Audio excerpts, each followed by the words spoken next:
Jen isn't here, but we have a quorum, so we're going to open the select board meeting and then go from there. If she comes in, she comes in. I haven't heard from her either way. So. I pledge allegiance to the flag of the United States of America and to the republic for which it stands, one nation, under God, indivisible, with liberty and justice for all. I'm going to use a page out of Madam Moderator's book here. For people who haven't been to a public hearing before, when you raise your hand and recognized by the chairman, which in this case, running the public hearing, is going to be Al Wishart, you have to come up to the mic, state your name and your address, and then basically talk to Al Wishart, who is the chairman of this committee. To open the public hearing, do you want me to read the legal notice? I can do that. Okay. Glenn's going to lead the legal notice for us to officially open the public hearing. Town of Granby legal notice. The Select Board and Town Bylaw Review Committee will hold a public hearing on Tuesday, January 28th, 2020, at 6 p.m. at 10B West 8th Street in the Senior Center Large Meeting Room, relative to the following: amending the general bylaws of the town by replacing existing chapters with new chapters 1 through 8. Copies of full text of said amendments are available from the Select Board office, Town Annex, and the town's website at www.granby-ma.gov. Okay, the public hearing is now in session. I'm going to turn it over to the chairman of the Bylaw Review Committee, Mr. Al Wishart. I'm just going to sit over here just for the purposes of operating the computer. I think I know pretty much everything here. Thank you. I'm Al Wishart, and we need to kind of bring our meeting to order as well. So we'll consider that done. These are the members of the Bylaw Review Committee. Hey, Jen. You're okay. Steve Nally, Brian Hochschild, Virginia Snowpeck, and Al Bale. Chris Martin is also a member of the committee. He's not here. And by way of history, this board was appointed in, believe it or not, October of 2015, which is a long time ago. And we've been working on it. The board has changed considerably over time. Other members from memory were Chief Russ Anderson, Martin Merrill, Mary McDowell, Russ Anderson. Anybody else? That might be it. But it's changed over time. The bylaws say that we're supposed to update them every 2 years. They were updated, nobody knows, 20 plus years ago. There's certainly been amendments and revisions and things like that that have happened over time, but the last time there was a bylaw review committee was 20 plus years ago. So we had our work cut out for us, and we're not done. This is part of it. We met about 60 times. That doesn't include all the research time, things like that. We've put out information to the public requesting input from town employees, appointed people, residents. We've done research, we've reviewed, we've reorganized things. And so tonight we've got this draft that we're trying to move forward with. And one of the things too, well, I'll get to that after. To give you an idea how this process will go, this is, so we've done, for the most part, the research piece of it. We've made some suggested changes. This is the first of what is going to be 3 public hearings. I should probably say that we're only going to cover chapters 1 through 8 today. So if you're here for 9 through something else, you're wasting your time. So rather than stick around for the show here. But so this is the first of what we hope will be 3 public hearings. We're going to try to cover the first 8 chapters tonight. After we get through the public hearing process, we expect input from the residents and people in town. We're gonna have to meet. We're gonna have to make whatever adjustments the committee thinks make sense, and then we're gonna submit it back to the select board. The select board at some point is going to have to put it towards a town meeting, and at town meeting, the entirety of town meeting is going to have to vote this. So this isn't you know, the bylaws according to Al Wishart, it's not the bylaws according to the bylaw review committee. It's gonna end up, you know, in the end, being what the town wants it to be. So, having said that, after the town approves whatever it is that they approve, or what we approve, we will have to go and get the Attorney General's office to sign off on that. And so these bylaws will not be in effect until all of those things happen. So I just thought it was important to kind of give a quick outline about how that goes. Did I miss anything with that? Anybody? Is it just a town meeting vote, or does it take a ballot? My understanding is it's a town meeting vote. Town meeting vote. And there is an exception to this, and we're going to cover one of the things that one of the areas that we're proposing is a recall bylaw. And that is a very different animal. We didn't know this when we got into this, and so we researched it like it was going to be just another bylaw. And then we submitted everything we had to the bylaw review committee. I'm sorry, that's not true. We submitted it to the Attorney General's office for them to preview it. And they came back with their suggestion saying, no, Granby, you can't change your elections from a bylaw. That requires a special act of legislation. It can be done, it just has to go through a very significantly different process. So while we're going to mention it today because we think it was important, there was a lot of work done on it. Rich Domaraki brought a lot of information to us. I have to say that if I remember correctly, he was the one who brought this to us initially. And you know, speaking on behalf of the committee, we thought it was important, and as it's going to be part of the bylaws, we suspect at some point, we thought it was important to cover it today.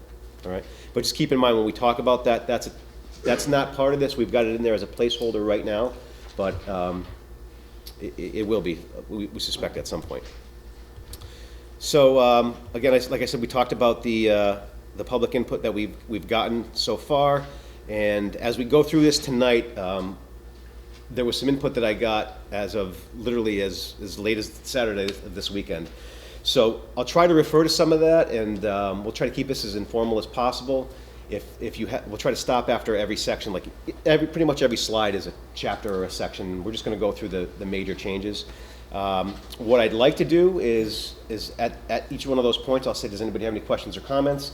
If you do, if you could come up to the mic, state your name, address, is that right? And you know, that's the formal part of it, and then whatever you have to say, we have someone taking minutes, it's recorded. We'll bring this back to whatever bylaw meeting we have, and you know, we'll look at that. One of the things, though, I want to make sure that we understand is that we're not going to make any changes tonight. This is all about information flow from us to the public and from the public back. So we won't be voting on anything tonight. We won't be making any major changes tonight. And I also feel like we need to mention that we certainly have the ability between now and whenever this goes to town meeting to make changes. We're going to have to. We already know that, you know, we have people put fresh eyes on this, and there's already things that we need to address. Something as simple in the recall bylaw is we meant to say that you shouldn't do something, and we forgot the word not, and so it basically directs you to do something that, you know, obviously wasn't the intention. So we understand that there's going to be some things that need to be changed. We're not going to change them here tonight, just so we're all clear. The other thing, too, is at some point with this, we've got to start moving forward. We've got to get something to town meeting, because we could be in the revision, you know, stage forever. And at some point, we have to say, okay, we're going forward with this block of information. And yes, we realize that there might be new bylaws. There might be things that we didn't discuss. There might be things we don't have or have come up since then. At some point, those are going to have to be considered separately. And because that never ends. You know, the laws never stop, the regulations never stop, so at some point, we have to get something in front of the townspeople to move forward. And it's either gonna move forward or it's not, so. The last thing I'll say in terms of the process is, you know, the bylaws are a living document. Whatever we end up getting through at town meeting, they're gonna change at some point, and the law is gonna require us to make some changes, or the desires of the residents are going to make us change. So it's a living document. It's not anything that's going to be set in stone forever. It can be changed. So just keep that in mind. I already said that.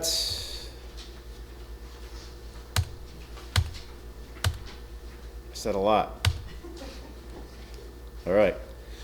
So let's get started now. When you checked in, there's some packets there. It pretty much is going to go right along with what I have here. And you'll see that in that packet, I believe, you have copies of what's existing and what's proposed. Feel free at any time to, like I said, I'll give you the opportunity to ask questions.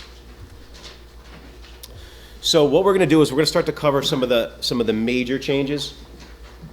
And if you were to look at the annual town meeting, which is the first part, some of the changes that we are suggesting is that rather than have the annual town meeting just on the second Monday, we were looking to add the second and the fourth Tuesdays if possible.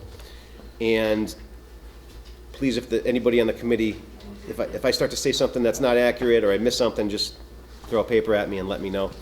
One of the reasons why we did that was there's an issue between the way that the school budgets and things that the school has to do in terms of if they think that they're going to have a budget shortfall and they may need to lay a teacher off, they have to notify them June 1st? By June 1st. So they have to give notification June 1st of that year if they're going to try to lay somebody off the year after.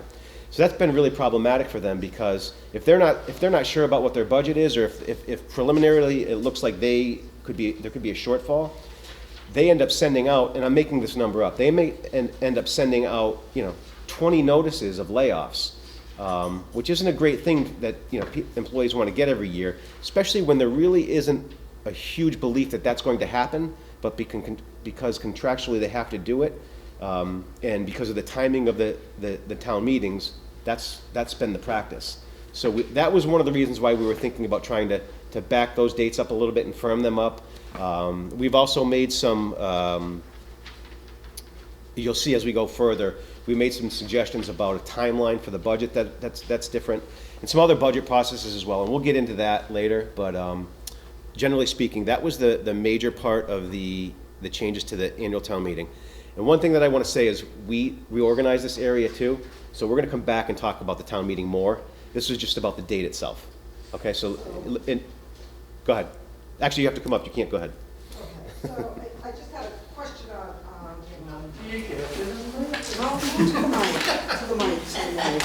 Hi, Kathy Kelly Regan, 1 Cold Hill Drive. I just had one, you guys did a great job, and you're working really hard, and everybody should appreciate all your time and efforts. I guess my question on dubbing the fourth Tuesday in May is you can adjourn the town meeting at any time. You could adjourn it to do it till the next day or whatever. So I guess my thought process, and it's just a thought, is just to have the statement of saying the annual town meeting for the transaction of business shall be held on the second Tuesday in May, and all business shall be completed before the end of the month of May. So I'm saying you have or the Monday, you have the town meeting like it's always been, but then just have the sentence saying that by the end of the month, it has to be completed instead of just dubbing that second one. That's just a thought.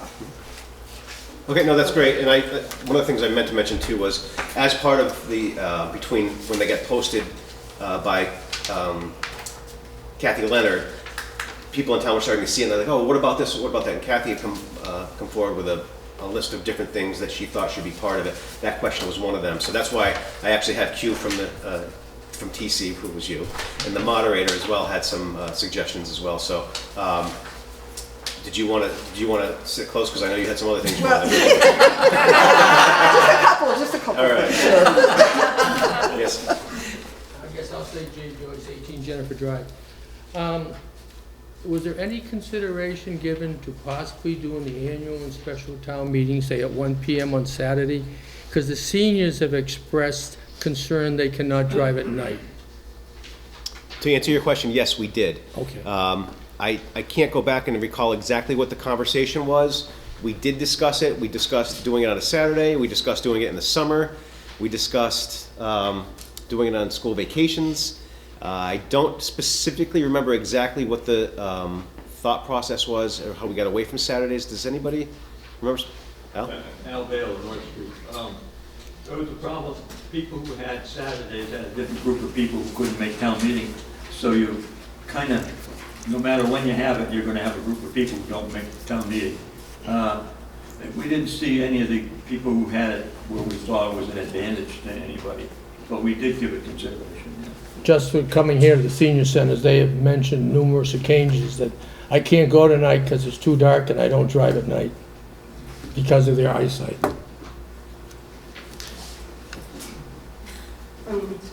Do I have to get up for this? I'll leave it up to Alex. If he can photograph. I mean, we have the COA, we have people that can drive. Why can't they set up something for that particular night that those senior citizens can, you know, meet here and they can be transported up to the school? We have asked the COA, and there's a question of monetary cost to Well- transfer them back and forth to the houses. I mean, sometimes you have to pay a little to, you know. I'm just putting the idea out there. I'm No, not saying any no, I'm just more. saying, I mean, we have, you know, we offer things. So I can't answer that question, but I can tell you that we did give it thought, and it seemed like every time we thought about, okay, what if we did it on the weekend? It wasn't convenient for another group, and then what if we did it? I forget the other changes that we did. It just wasn't. You were basically always starting to create another problem while you were trying to solve one. So in the end, we ended up suggesting that we stay, you know, with this. I know that since we've had conversations, the town clerk had mentioned, well, I don't want to take your thunder, so do you want to talk about the school vacation? Oh, for the election, you mean? I'm sorry, that was for the election, you're right, that's right, okay. Yeah. We'll get to that later. That Be was good. my thunder, it's just my suggestion. Yeah, no, they were great suggestions. I don't mean that derogatorily at all. Yeah, No, they were great. That's what this is all about, because look at, every time we look at these, we find something new.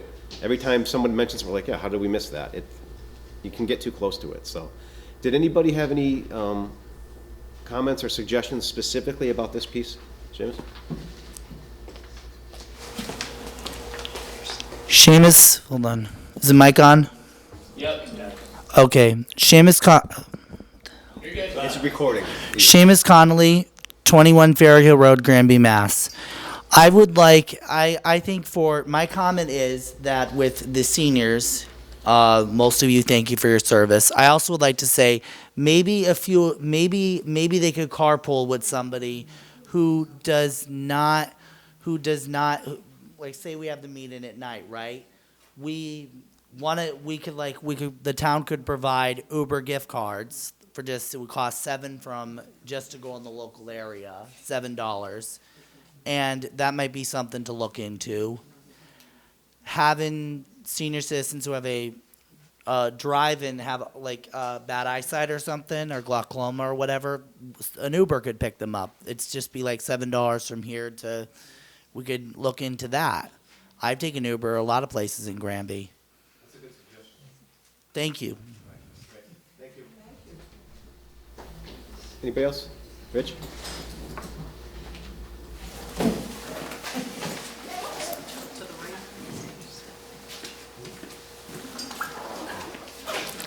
Rich Damaraki, Bachelor Street. I just had a procedural question. When this is presented at town meeting, let's say the town votes to change one item. Now, and let's say the select board is not in favor of that, or your group is in favor of it. How does that work? Well, here's what I understand. The town meeting is what decides what we do, how we do it, when we do it, and how much we do it for. So if at town meeting we start to make changes, that's what's gonna have to go forward. So it'll have to be reduced to writing, and that's what'll be voted on, and that's what'll go to the Attorney General's office. Now, as you can imagine, that could set up for a very long town meeting, especially if we look back at the zoning. We had 3 or 4 relatively straightforward zoning bylaws that tried to get passed. That's why anything that we can iron out through these meetings before we get to town meeting is gonna make all of our lives much better, and the process, hopefully, more seamless. I just didn't know if it had to come back to say the select board or your group to approve it. As far as our group's concerned, these are going to be the town's bylaws, and the town meeting is what's going to decide what they are. Once the select board signs the article, go before town meeting, basically we're handing it off to Madam Moderator in the town to discuss. The select board is no longer part of it, correct, Lynn? So Sure. suggestion, when we come down to the vote for doing all this, it would be nice just to have the town meeting just for this and not adding other things like, part of the annual town meeting. Sure. Just because I think, it's gonna be long and I think it should just be done as one meeting on its own. What are your, can I ask you a question? Yeah. What, do you realistically think we can get through it in one meeting? I'm asking because I don't know. Well, I think if we get through these hearings and things are tweaked, yeah, because hopefully that's your main goal, is to do these hearings so that when you go to the floor, there's really not going to be any issues and things should go pretty smoothly. That's our hope. That's our hope, That's yes. our hope. You have a question? I have a little bit of a question. Chief Wishart, do you think it would be proper, we go for all these hearings, we tweak everything knowing what's gonna be good for, you guys, see if you guys are satisfied with what's being tweaked with the amendments and stuff, and what cannot be tweaked and what's compromisable and what's not compromisable. I think when we get to that, this is more like a comment, but would it be possible, after we go for all these hearings, and after we tweaked, we compromised, we do a little bit of debating on it, what would, eventually we had to come to a compromise, and then after that they'll sign off on it, and then it will go to Madam Moderator. And so what'll happen is exactly that, pretty much, is we'll make our suggestions and our changes. It'll get to the select board. It'll be, I'm sure that it'll have to all be posted again, with just like any other town warrant, I would imagine. And so that will be the opportunity for everybody to see what the actual end result will be, which is basically what you're suggesting, so that's what will be. That's the process that'll happen, So the next section where we made some changes was to the election of officers. And you'll notice when you look at that we decided to make those offices commence when the ATM was dissolved. And the purpose behind that was, you have the election, and then if it takes place immediately, you're taking that person, we'll use a select board member, you're taking that person and you're throwing them into the situation where they have to get up in front of town meeting and start to talk about budgets and things with departments that they really have had no input in, and they've had no, they probably haven't even had time to catch up with it. We talked a lot about it, and so that was one of the things that we decided to change, and it seemed to make more sense that once the annual town meeting was dissolved, that's when the elected position takes place, or goes into effect. Who are officers? Could you review for us who are officers? I would say anybody who's elected, any elected official. So, for instance, as opposed, the select board member would be an official, an elected official. The town treasurer would be an elected official. I'm a contract employee, so I'm appointed, they're elected. So basically elected officials, I guess. And through the whole document, officers means elected. I believe so. I don't know how often we refer to officers outside of that, but I believe that's accurate. So, I know that the town clerk had made some suggestions about this. Yes, I have. Sure. Again, I don't know if you need my name, Kathy Kelly Regan, 1 Cold Hill Drive. We know you. Okay, so I have a little different thought process on this. There's other local communities, Ludlow, Hadley, South Hadley, that hold their elections before their town meeting.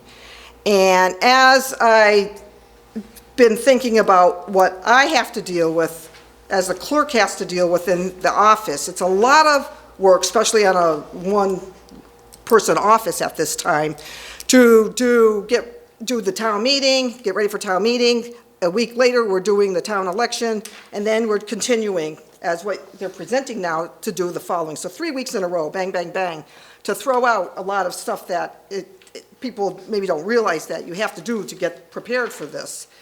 So, as with school problems lately, with the buildings, with security and everything, it really to me makes sense to try to move the town election to the Tuesday after Patriots Day, where there's no school.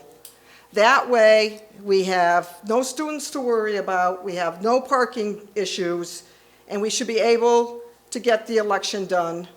That would give also enough time for me to certify results, or if there was a recount or anything, get that all out of the way. It also gives enough time for a newly elected person to acclimate themselves into what's going on, to be ready for the upcoming town meeting. And it just also, if we do it in April, it's close enough where the state will let us probably do a dual election with the primary, so every 4 years with the select board's permission, we could do the town election and the presidential primary in March, and then we're done. So it kind of makes sense for me, to think about going in April for the election, and then you can do your town meetings in May. So it's just a thought that I think might work. 53 Amherst Street. How would that impact the term? So if someone has a 3-year term, and so someone may, depending when that person is elected in April, Yeah. and your next election is going to be in March, that following year, it could be. Well, so that 1 year, it does go to, I've done it before. Yeah. So there was a special election when Kennedy passed away, and that was going to be in April. And because it was so close to our annual, I had asked the select board, can I do a dual election? And with the permission of the select board, I let the elections at the secretary's office know. It just goes from, it would go from when it's that special time. So that person got elected in April, but the term did end in May, because that's when the elections were ending. So in this case, it would be April 23rd, for example, is the date that we hold that election, or they got elected, but then when they came due, if it's March, it still goes to the April, because it's always April. It's just that every 4 years, it would be a month different that they get. And I can only speak from someone that's sitting here, where a lot of stuff does happen before April, as far as town, department budgets and stuff like that, and that the select board meets on. And for someone to get up to speed within a month, when the board only meets twice a month, could be hard in condition to other things that are going on at the same time, so. So you're talking about, like, usually the budget stuff is done on the second half of the annual town meeting. So the way it reads right now is that you have the annual town meeting that we open up, we do the regular general stuff, and then the next week we have the election, so if that person gets out that one, they're coming into the budget right away on that, the next week. But I mean, some of the department budgets that come in and that are actually going on right now, and we're discussing things like that for the upcoming town meeting. Well, I mean, so. there are other communities that are able to work it out, so, I mean, it's just a thought. The thought with the school and everything, I just thought it was a good way to avoid the problem with the schools, and it still gives enough time for my office to get through that very busy, hectic time. Mine are just comments, that's Yeah, no, not I'm for or just against, saying, just comments, that's these are all all. suggestions. Yeah. I mean, obviously, Yeah. it has to be a vote on what people feel will work best for the Right. community. But that's it, thanks. One other thing I just want to mention, some of these suggestions well, specifically Kathy and some others are coming forward with now, they've emailed me and literally got them in the last few days. So the fact that we haven't incorporated them in here isn't a comment that we don't agree with them. We've just gotten them, or they've just.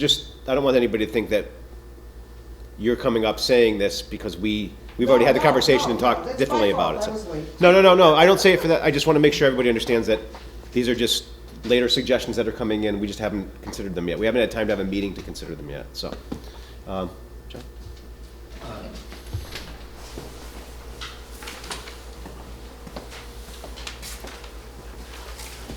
John Libera, Taylor Street. Kathy, when would the new officers take effect?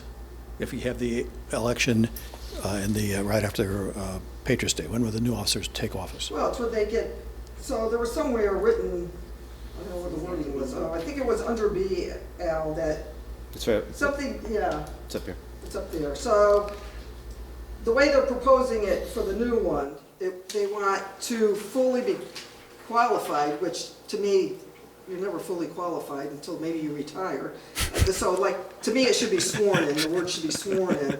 So normally, it's when the person gets sworn in, it takes effect. So unless somehow the bylaw reads differently and you want the individual to finish out the term to like the fiscal year or something, you know, then I guess, but the way our bylaws read right now, if it were to happen today, it would be as soon as you're sworn in, you take over your duties. Right, and you're proposing that happen right after the election? Well, in April, because then I think that would still give enough time for somebody to. But if you like the idea of being elected in April, but have it in the bylaw where, you know, the newly elected person doesn't start their duties until, you know, July 1st or you know, or whatever, like the next fiscal year, maybe that's how you would like it, I don't know. I have another question before I make a comment, and that is does the proposal put all of the budget meetings ending in May? So that right now we have an initial town meeting in May, and then the budget piece of it is done in June. What's the proposal for the budget piece? I think the best place for your question will be, to answer that question will be when we get to the budget process, because it's completely separate from that, and we have the whole budget schedule laid out. It's a lot that we talked about when you were at our meetings as well. Yeah, I saw. The reason I'm saying is that it's a comment of the budget. There's a lot of work that goes into the budget, and there's always this question of, is a new officer going to be happy with the budget set by the old officer? And you're never going to solve that question. But the process of actually getting a budget presented to town and developed requires somebody to be there to pay attention to it and spend a lot of effort and time working within their own department and also with other town officials.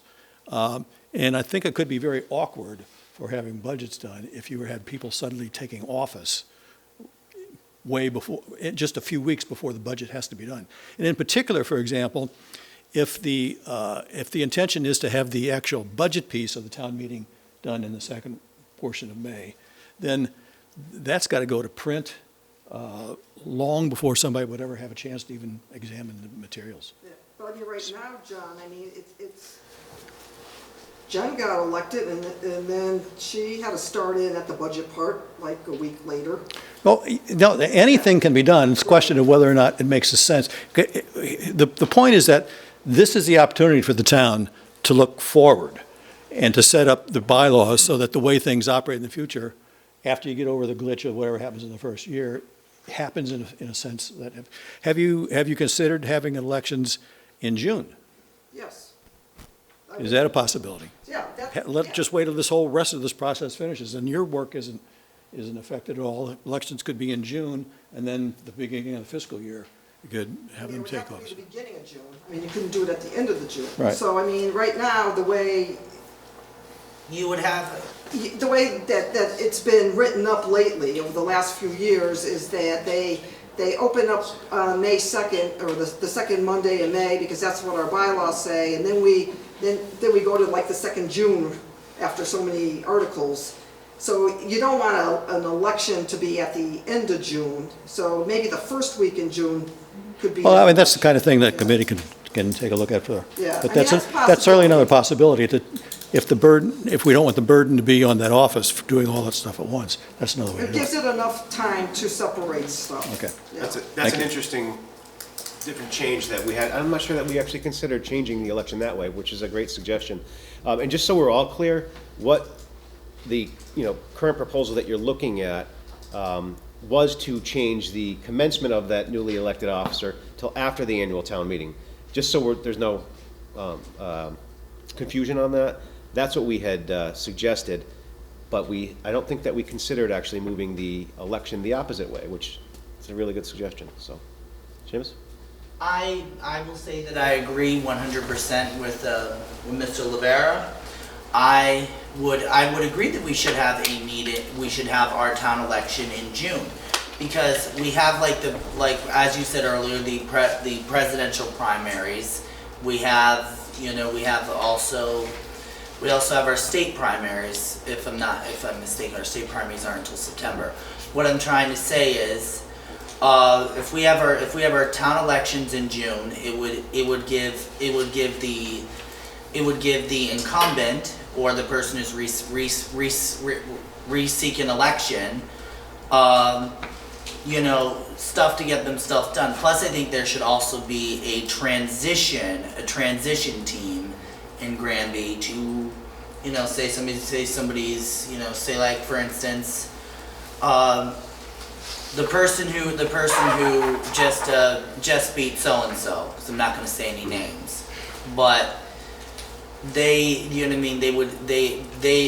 The select board, the newly elected select board, after he's sworn in, there'd be a transition team showing him the ropes and everything over the next few weeks until, you know, out. You know, does a transition team, or, you know, putting to do that, is that a possibility? I think anything's a possibility. We can certainly, when our committee gets back together, we can certainly meet, and it's a good suggestion. Thank you. You're welcome. Anything else on this? No? Okay, I'm gonna keep moving then. So, this is, we did want to talk about the elected official recall. This is that piece that I said was going to require a special act of legislation. So, very early in the process, Rich came and said, hey, you know, one of the things the town doesn't have is the ability to remove an elected official. For instance, I'm an appointed official. There's a very specific way to remove me. We don't need to talk about that. But no, none whatsoever. But elected officials, there is none. So if Al Wishart's an elected official, and if I'm someone who was voted into office, currently there's no way to remove me from office regardless of what I do.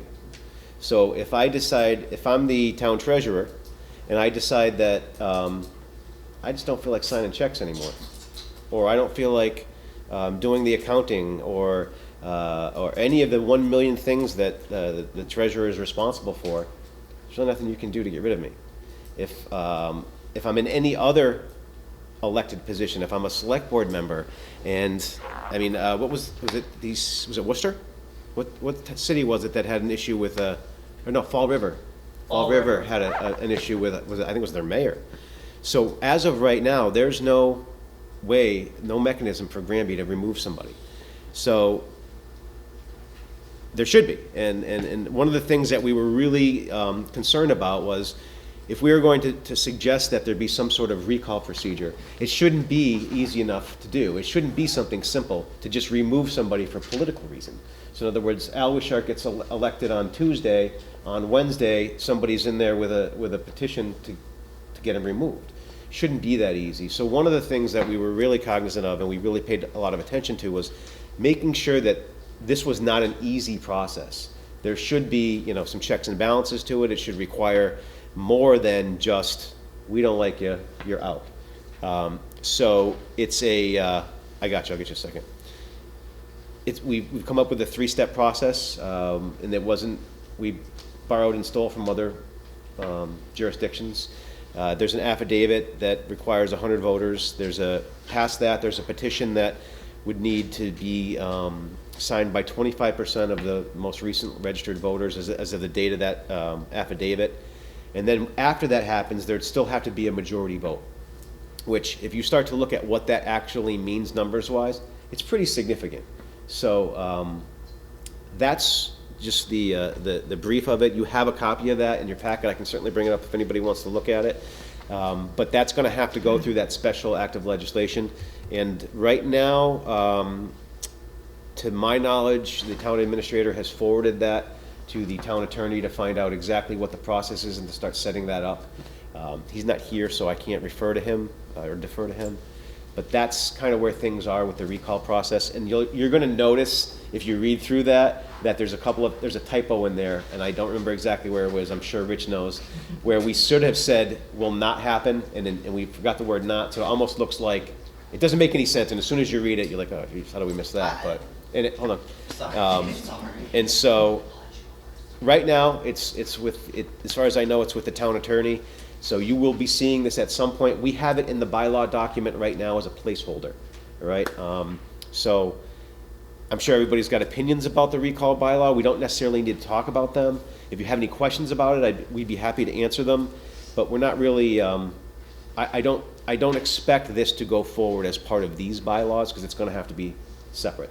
So, did you have a quick comment? I did have a quick comment. I don't think that there should be I think like in removing a member from the select board is very divisive. I don't agree with it 100%. Another thing is, just, you know what I mean, just because somebody gets elected and you don't agree with them 100% or 25% or 50%, it doesn't mean that, you know what I mean, you wait till the next election.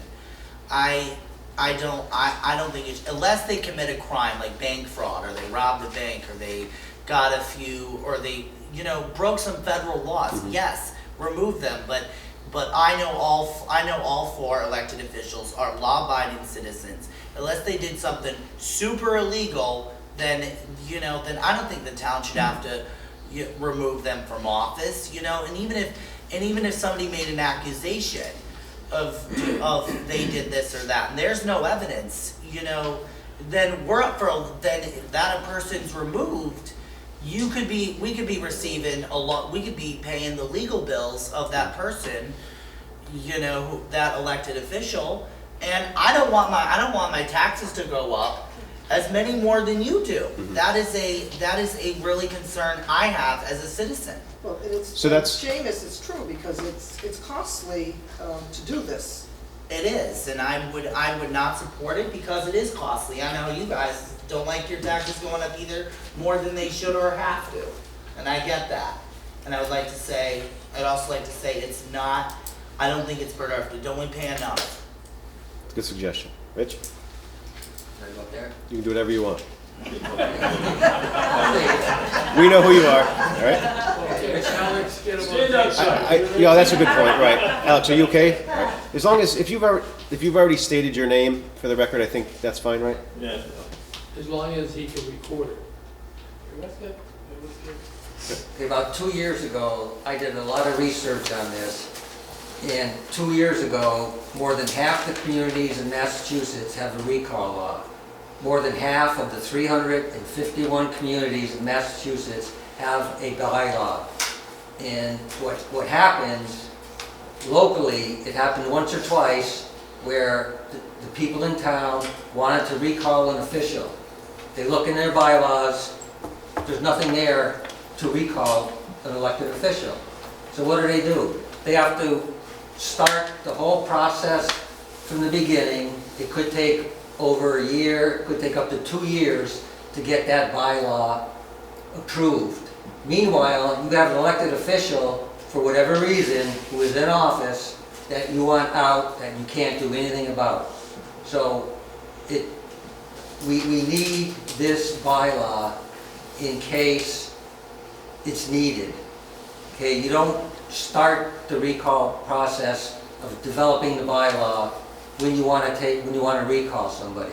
As far as the cost goes, it's a lot cheaper to pay legal fees than it is to have someone in office who may be doing something illegally. They may be stealing money. You don't know what they're doing.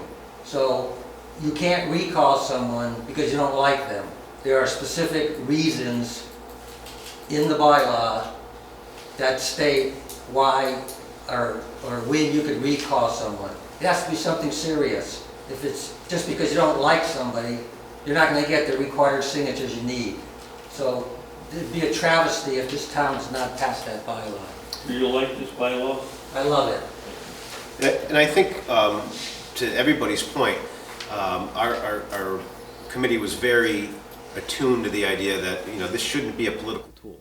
And that's why if you read through that and think about how hard it would be to actually implement it, it's not easy. There would have to be a literally widespread agreement throughout town that this person or whatever needed to go for whatever reason it was. Well, when I did my research, I looked at all the communities in the area. There's a lot of them that have the bylaw. When I took it to the bylaw review committee, of course, they changed the number of votes needed. I was a little more liberal than they were. They made it tougher to recall someone, which I thought in the end was a good idea. Thank you. And Rich, just to your point too, I know when official is elected, is sworn into office, they take an oath in reference to that. So someone's not adhering to the oath of their office, and that's something I would think you need to look at. What exactly does that oath cover? Ethics. Ethics. Ethics? Yeah, but so, as you said, someone's stealing money, not the treasurer, as Alice had said, decided, I'm not gonna write checks anymore, I'm not gonna sign checks anymore. Well, you took an oath of office to do your duties, and if you're not doing your responsibilities and upholding your duties, then that's another thing. Right, but there could be like 100 different other reasons. Oh, yeah. We would want to recall someone. But I'm just saying that there is an oath of office that people take when they're sworn in. Yeah. And if somebody's not doing their elected duties, the town could actually sue them. No, it's better to have, go through the I'm bylaw not process saying first. it is. Robin? Robin Laborde, 88 Cherry Street. That didn't seem to have worked out in Fall River, though, any of it. I mean, they got somebody in there who's doing all kinds of things. And they weren't able to get him out. So, it sounds good to me. John? Let me just tell you a little story. This is not something which is foreign to Granby, although I think a lot of people don't know it. Years ago, there was an elected official, and that elected official basically gross neglect of duty. The select board recognized that there was no recourse under the bylaws, as everyone knows. So it went to the state and asked the state what could be done, and there was a process in the state where something could be done. The state, we got advice, we talked to people at the state, the select board and the finance committee all got involved in this. The people we talked to at the state said that if the select board and the finance committee all signed a letter stating what happened, that they would take over the process then, and they could run through the process to get the person removed from office. So we did that. The select board and the finance committee all signed a letter, sent it on to the state. They didn't take any action. Just dropped dead right there in the state. So there was really no recourse at all for Granby to take care of the situation. So I think this is a bylaw which is long overdue. And I do agree, it should not be done lightly. It should be a lot of bells and whistles that have to be added and hoops to be jumped through. But I do think that it would benefit Granby to have it as something that's available. Thank you. Yeah, I mean, it definitely would have to be a really good reason, because you still could get enough people to sign a petition because they don't like somebody, and then you have to hold that election. So then you're holding a whole election that, then that person still gets voted to stay in. So yeah, you really definitely want to make sure that it has high standards of what it's being used for. And of course, there's another possibility, is that if it comes to that, then all of a sudden, all the facts of the case come out. And a person may in fact wish to resign from office, Right. rather than go through that sort of process. Quite frankly, having a mechanism might ensure that we don't need it. You know, that might be just the fear of the process that might stop it. So, but any way you look at it, there should be some way to remove somebody who's not, doing what they should be doing. And just saying that in a very, I think like Shall. I think like in this particular bylaw, I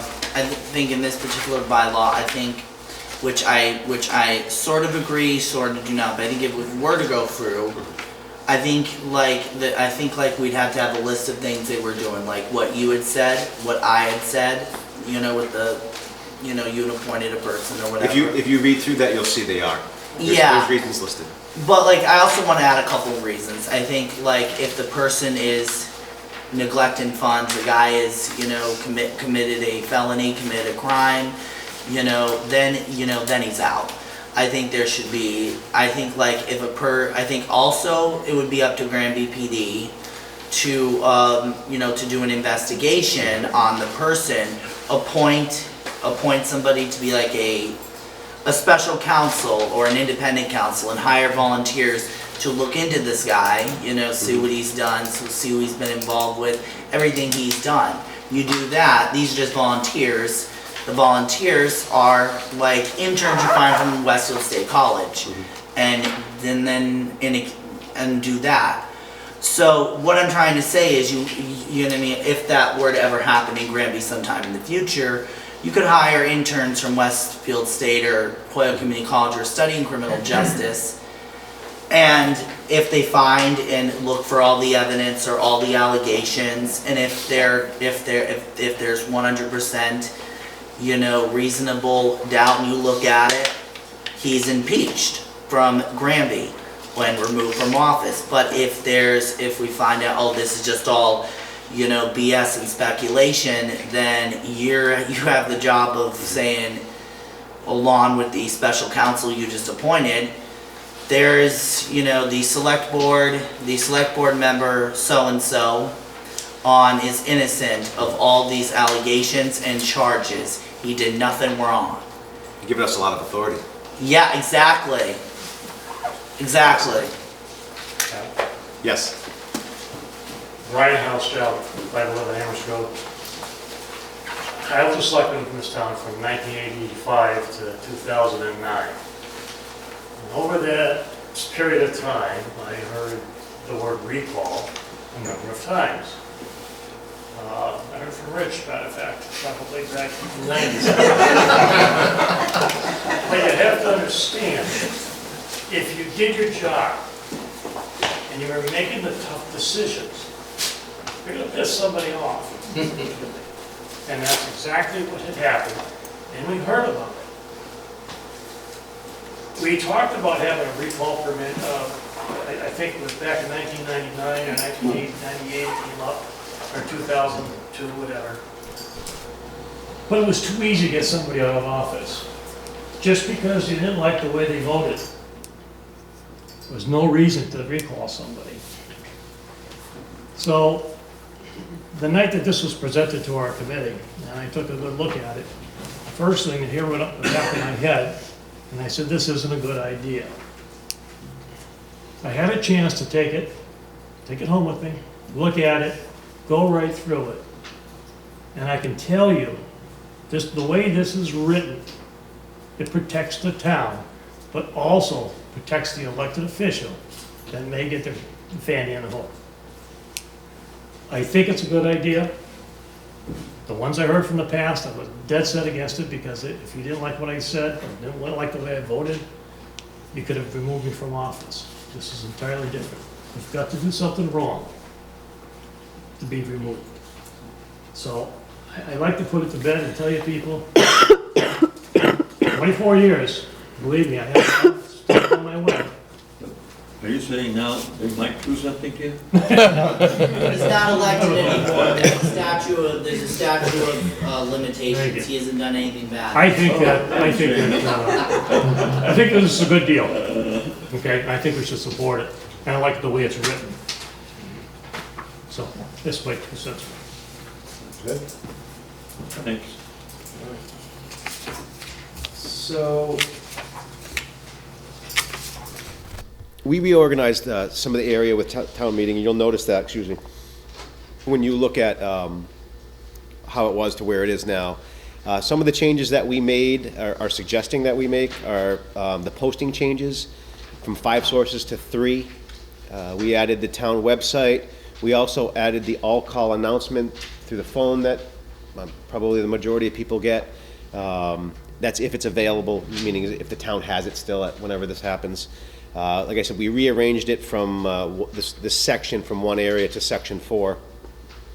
And I can just, the town clerk had pointed out something that's actually very important. One of the posting requirements you're going to see in there, we said, we didn't mean to say this, but we basically said that we were going to post the annual town report in a newspaper, which might get expensive. So that's going to be changed. That wasn't, we didn't intend that, but certainly when you read that, that's what it says. Our committee hasn't seen that yet. That was one of the suggestions in the email. So when you read that, that's going to change. It's going to have to change. That's good, Al. Yeah. But when I actually laughed when I read it, because that's not what we meant. But so those are some of the major changes there. Kathy, did you have anything else on that? No, I think that was, I mean, the one B for qualify, I thought should be changed. I don't know why. I just thought maybe it would be sworn for. Oh, okay. Yeah, but that was just a suggestion, and, no, I think that was it. It was, I wanted to bring my thought process of the election, but, I mean, June would work too. That would alleviate some of the work on the clerk's department. You just can't go at the end of June, it would have to be at the beginning of June. So it'd have to, Go ahead, Kathy, you're done? Was that- Were you done? Yeah, pretty much, I think. I think I got the message across where you guys can talk about how you feel. That maybe either, you know, I mean, I like the idea of April because of the school situation. And, you know, maybe if school gets out early enough, there'll be no school for, you know, it's just the situation of the buildings. Sure. They don't like to cancel school when we have elections, yet with security reasons now, you know, people don't like the school being open for voting, and until the town gets money to get a nice town hall that we can do everything there, we still gotta use the school, because that's the only really suitable place, so, the idea of April with the school being out is great, but, June would work as well, and I think it's good to split it a little bit for my department to handle stuff, so. Correct. A couple of other suggestions that had come up came from the town moderator. Did you want to talk about those a little bit? I know one of them was changing the wording somewhat about the order of articles, kind of softening the shall language there was one of the things I believe you had said. Also, the motions to amend. You had some suggestions. Did you want to? Sure. Lynn Mercier, 30 South Street. So for the order of articles, and I discussed this at town council, the word shall really ties our hands to not allowing us to move articles. And our intention is to always do the articles in the order that the select board has suggested in the warrant. However, sometimes there's legal problems where we have to move some articles around, and the word shall ties our hands to we can't. We will, is what shall means, do the articles in the order presented. So we just want to change that word shall to should. We should, but there's always the option to change the order if need be. So that was just changing the word shall to should. And the other issue is, the old way the bylaws were written, it said motions made from the floor must be in writing. And really the only motion that I've ever seen requested in writing is a motion to amend. So when we changed, or when the bylaw committee changed motions to amend, it says motions to amend other than procedural motions made during the meeting shall be submitted in writing. We don't need other than procedural motions any longer, because all I want is motions to amend made during the meeting must be in writing. Okay. Does anybody on the committee remember the other than procedural motions piece of this? I'm drawing a blank on it, to be honest with you. Yeah. I think that it looks like it was just left over by accident. I think it existed prior. It did. It originally said all motions made from the floor other than procedural motions must be in writing. Okay. In which case, really, just give me the motions to amend in writing, Okay. period. Okay, great. Chet? Jay Joyce, 18 Jennifer Drive. I'm not against changing the word shall to should. But now that opens a can of worms. Well, I always, Yeah. How are we going to determine what should be coming up for articles? If you got certain special interest groups at there, they'll want their articles they want put up first, so they go home first. I can tell you, we talked about that, and one of the things that we were trying to do two things, and correct me if I'm wrong. We were trying to stop what you're saying from happening. In other words, Al Wishart wants to go home early tonight because, you know, there's a basketball game on. So I get all my basketball buddies together and we vote on the police department stuff to move it to the beginning of the meeting so we can split. We were trying to stop that, and also realize that sometimes something will happen where the order of articles from a business standpoint needs to be changed. Like for instance, funding before procedure, or funding before, the way something, before voting on something, or voting on something and then funding it. Sometimes it has to happen a certain way, and sometimes, nobody's perfect, so sometimes those things don't play out the right way. So we were trying to find a happy medium between the two of those. That was the thought process. Virginia? Virginia Snowbeck, 37 Kellow Street. Isn't the final movement up to the town moderator? So the town moderators always have the ability to change the order with the vote of town meeting. The way it's drafted now, if you read it Literally. Literally. thank you. If you don't read it like an attorney, it still gives the moderator the power to change the order. But town council was really adamant about that word shall, because that is an ambiguous word in the law. So if we just change that one word to articles should be considered in the order given in the warrant, then it would be up to the moderator. If someone came up to, or requested theirs to be changed, and here's why, because there's a football game on at 8 o'clock and I want to watch it, the moderator has the ability to say, I'm not allowing that to happen. And they can bring it to the vote on the floor also, but it would really be up to the moderator to determine whether or not they want, if that's a worthy enough reason to move an article. And that's really not the intention of that. The intention is to only move articles when it's a legal issue. And one of the things too that I probably should have mentioned before, would have made some sense, is that all of these bylaws that we're gonna come up with, they have to intermingle with all other areas of the law. So we can sit here and say, this is what our bylaws are gonna look like, but certain positions have inherent powers that are given to them through Mass General laws. And we can't, a local bylaw doesn't, usurp that authority that they have. So when we're trying to write these, we're writing them in a way that we hope pays attention to the fact that, for instance, the moderator has a specific, has specific authority just in the position. The select board has specific power just in that position. And so, these bylaws kind of have to interweave with them, those powers as well. So, John? And again, the moderator's position, have it specified that for town meetings, the moderator's in charge, and at the moderator's discretion, he or she may take a vote to move an article, but the moderator has the discretion not to even consider that. Just to rule by herself or herself, we're not going to make that change. I think we take care of it. Yeah. But I think it'd be worth, if it's not spelled out, I think it'd be worth spelling out. Well, if there's any ambiguity in it, if it's going to create any problems where someone's going to say you can't do that because it says shall, Yeah. why not get in front of it now? It makes sense. It does. Right, so I just wonder if the word may is actually better than should, because should sounds like you should do this, and may is like this may be this way or that way. We'll definitely take a look at the language and try to figure out what suits us best. Because I think you'll notice a lot of times it either says shall Or may, right. Yeah. Yep. Steve? Mr. Chairman, I have a question from Madam Moderator. Do you know if town meeting time addresses this particular question? They do, and it allows the moderator to make the choice, to consider the motion. They can bring it to the town for a vote if they want. So it's really up to the moderator. Thank you. Rich Demaraki.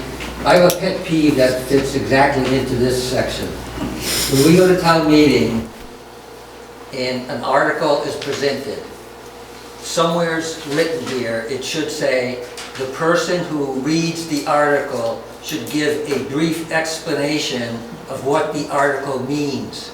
Because what happens a lot, an article will be read, according to chapter 25, section 7, 3B, we are spending $10,000.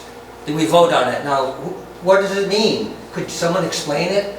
So what happens a lot at town meeting is that the moderator, someone will read the article, and the moderator will say, any questions? And half the time I raise my hand because I don't know what they're talking about, and then the moderator asks the person to explain it. So could we go in the same order for every article?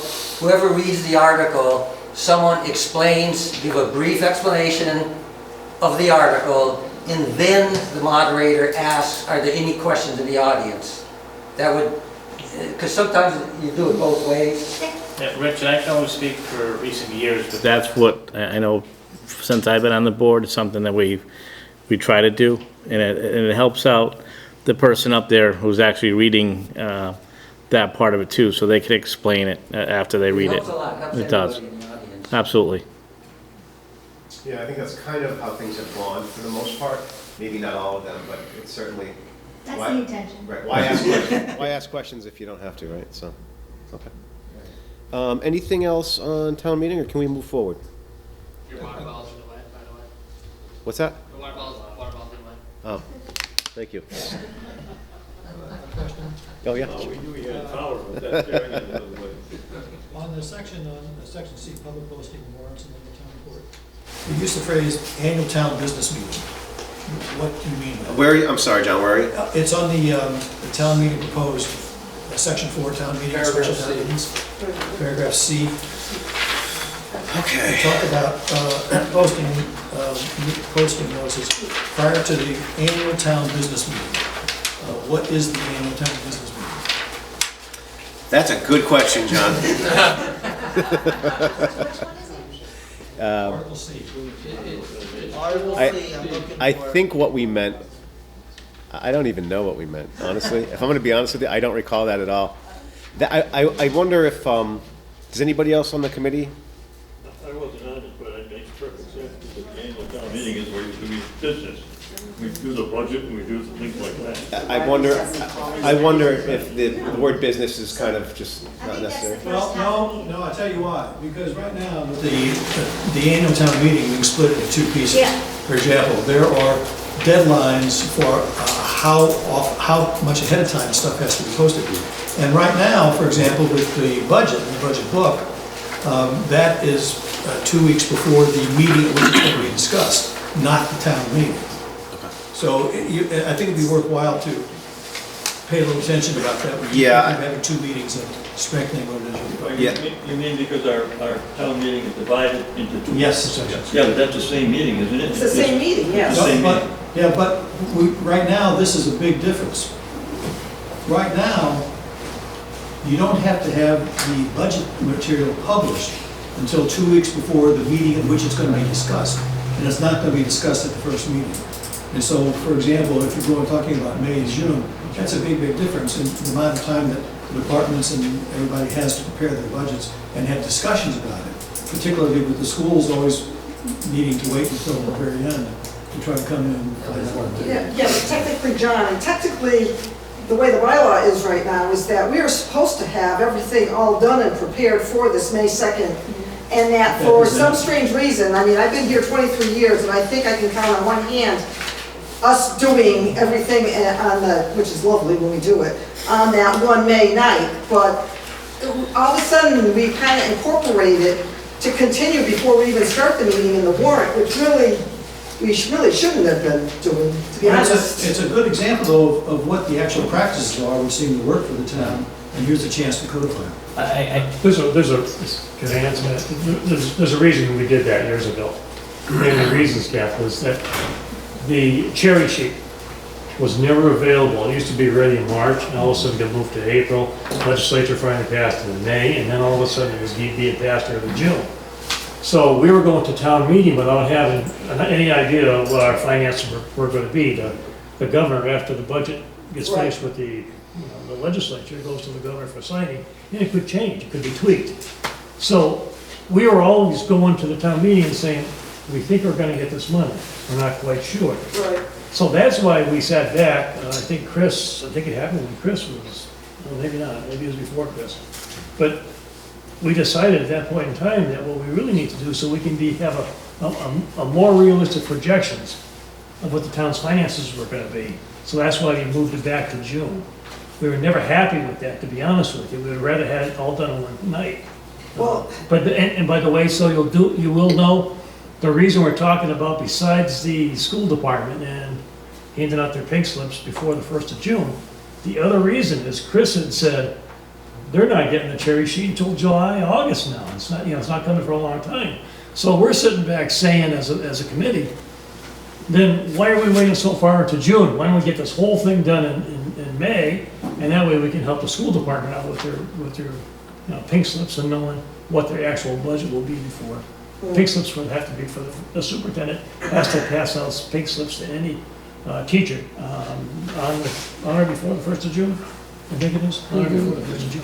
I guess what I look at is, what are you determining the word of business to be? It doesn't have to be about money. We're conducting town business right now here. Yeah, annual. So I guess that's, business doesn't mean money. We're conducting Right. town business. Right. And that's, again, there's gonna be a lot of changes like that, wording changes that maybe clarifying them now make a lot of sense. Like I said, if we codify it now, we can save an argument at town meeting or whatever, so. Just clarify how you want it. Well, to me, it actually doesn't make much difference. You can do it either way. Honest to God, it doesn't make much difference. The problem is that everybody's got to be operating, thinking the same thing. And what I would not like to see happen, though, is for us to continue to have meetings that are set a month apart, but have all the printed material ready before the first meeting. That doesn't make much sense to me. So, however it is you want to do it is okay, but I would really prefer that the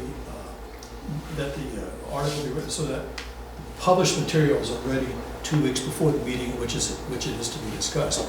And then we make a decision that we're not going to discuss the actual budget part of the business of the annual town meeting until the second of the 2 town meetings. Okay. Great, thank you. Anybody else? We good? Okay. So, in the Board of Selectmen chapter, we are suggesting changing. What's that? Exactly. We are suggesting a title change to a more general, neutral name. I have one other question. Oh, I'm sorry. I thought you were good. I missed that. Go ahead. On the method of voting, which is section H, as it reads here, it says that unless 2/3 or more votes is required, the matter required to vote moderator may dispense with quarantine counting. So, does this also apply? The language also apply? Does the moderator have the discretion to actually count the vote if it only requires a majority vote? So if an issue comes up and it's going to require a majority vote, and the moderator knows it's going to be close, and he or she doesn't want to sit and, I think the moderator had the authority to say that she wants to have the votes counted. I think she always has that authority, right? If you think it's close, you always have that. Are you saying that we should spell that out? Is that what you're suggesting? I'm just saying if you're spelling out things here, that's a good place as any, I think, to put in that kind of thing, because there'll be people like me who'll read it and will raise the logical question. And if you have to go searching through other parts of the bylaws, it doesn't hurt to make a repetition. Okay. No, it's a good suggestion. Good. So as I was saying, we decided that it seemed to make sense that we should probably change the Board of Selectmen to the more neutral Select Board. That seems to follow logic. One of the things that the Attorney General's office did suggest to us is that if we were going to do that, then the zoning bylaws should change, that they should be reflected as well. So that's outside of our bylaw, our general bylaw committee purview, so that would be something that the zoning board would have to take care of. So that's one of the suggestions that we were making relative to the Select Board. And the other part too was that we added the authority to promulgate rules and regulations wording. And I'm going to open that up because that refers more to allowing the Select Board to, from time to time, things come up where they need to make some sort of rule about a building or a piece of property that may not be, the authority may not be given to them by state law. It may not apply in the bylaws. So, and I don't remember specifically the situations that this was referring to, but the town administrator had mentioned that whatever the issues were that have come up from time to time, where it, rather than going all the way through a bylaw process, to do something that is relatively non-invasive, not that big a deal. So that's where that wording was added for that reason, or for those reasons. And one of the things about that too, rather than just give the select board just kind of carte blanche about doing whatever it is that they want, we did attach that there would be a public hearing process to it as well. So that was a change that we added to that area. I think for the most part, the rest of that is in line with what exists today. Any questions? Just a question on section 4. Sure. The suits and actions. First of all, is there a difference between a suit against a department versus a suit against the town? I don't think so. I'm not a lawyer. If there's any lawyers in the room, I would defer to them, but I think if the police department gets sued, they're actually suing the town. If the highway department gets sued, you're actually suing the town. I don't know that the, for instance, I'm going to use you, Dave, because you're looking right at me. You shouldn't have been looking at me. That's your fault. So I can't think of a situation where the highway department would be sued. They're not their own legal entity. It's, I believe that it would be the town. They would have the responsibility. Okay, but what about other elected officials that are not part of the select board's operation? Give me an example. Well, Zoning Board of Appeals. Clerk. zoning board of Town appeals, clerk. Well, they- town well, clerk, well, let me- Town clerk. most town clerks can sue. Kathy, sue me. I feel so bad. I feel so bad for you right now. No, my guess is if anyone's gonna sue the town clerk or the town moderator or the zoning board, they're gonna sue the town too, 'cause it's all about money. Oh, hell no. They're gonna sue everybody. Generally speaking, it's the whole deep pockets theory. Yes. You know, so I would say that it's a suit to the town, but that's a good question for the town council. Yeah. And why are the town collector and treasurer excluded? The town, please do. Answer your question, how the town collector or the treasurer are specific. Statute allows the collector and the treasurer to initiate lawsuits against delinquent taxpayers. Doesn't need the action of the board of selectmen to do so. Okay, that's an action by the treasurer. What about an action against the treasurer? That would be included with all town departments. Whenever any, is my understanding or our understanding is, any town department or office is sued to the town and subsequently the office. Okay, I like that distinction. I suggest you think about maybe making it clearer that the distinction is just for actions by those two offices. And the third question I have there is that the last line, unless otherwise directed by vote of the town, how does this take care? How does this take place? Where are you seeing that? It's at the very last portion of suits and section 4, unless otherwise directed by vote of the town. How? We got a ballot question or something? That's my question. What is this mechanism? If the town, Well, I can tell you that we didn't, I believe that existed. I don't believe we changed that. So to say specifically what the intent was behind that, I'm not sure that I. Intent, but also you need to think about the mechanism, the procedures that are going to take place. If the town reads this and says the town now suddenly has the authority and responsibility to do something, how do they do it? And they must petition and then ask to be put on a ballot question. Or like something, when you do like a petition, you're supposed to go to, it goes to an amendment as well. So John, you're asking what? Yeah, I don't think we're going to solve it here. Yeah, no, I agree, but could you just say your question again so we're all really clear Well, when on you it? read it, it says the select board has charge and management of all suits and actions for or against the town to do these things unless otherwise directed by vote of the town. So what is the mechanism that would create a vote of the town to counteract or countermand what the select board thinks they have the authority to do. Okay. Virginia? Would this fit, like, let's pretend we've been sued, we go to court. We obviously have our town attorney, but we need an additional amount of money to be given to this town attorney because it wasn't budgeted for him, and the town refuses to give. Does that have to go before a town vote to say more money is needed for us to give our town attorney, who has been prosecuting this case for us, against the town? I think my answer to that would be, it would have to be appropriated by town meeting, right? Well, would that fit, unless otherwise directed by vote of the town? I think it's more of a situation like this. Suppose that there's a suit, and the select board say, okay, we're gonna settle this. The townspeople don't think it should be settled.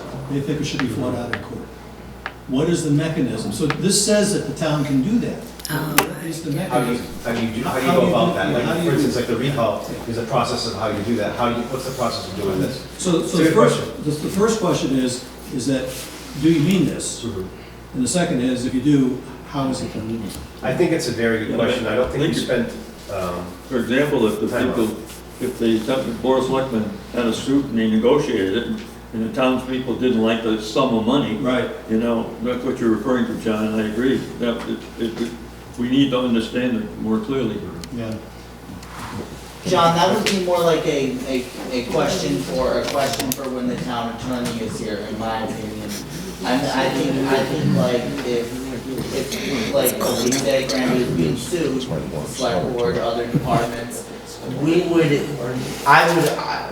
be honest, I would vote no on that.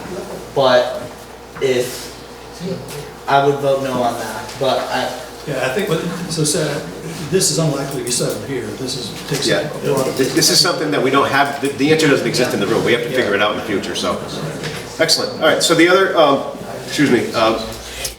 the other part with the town administrator that we've changed is we've added. Section 7? I'm sorry? Section 7, I'm still having another question. I'm sorry, I'm not trying to blow past you, I apologize. Go ahead. Go ahead. The authority to appoint.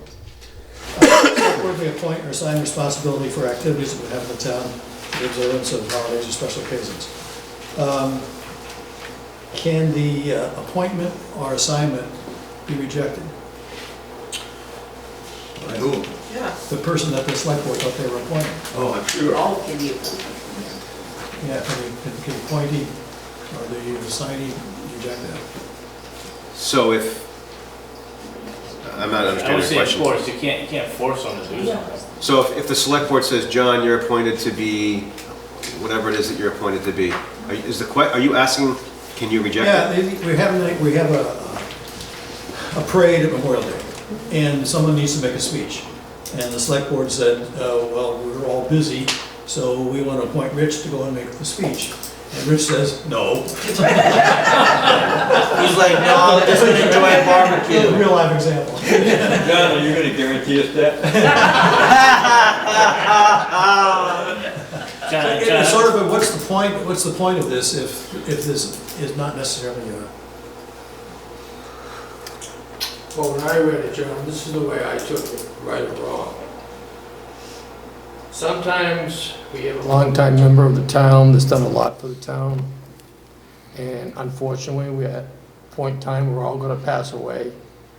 We have lowered the flags to half for that person as an observance.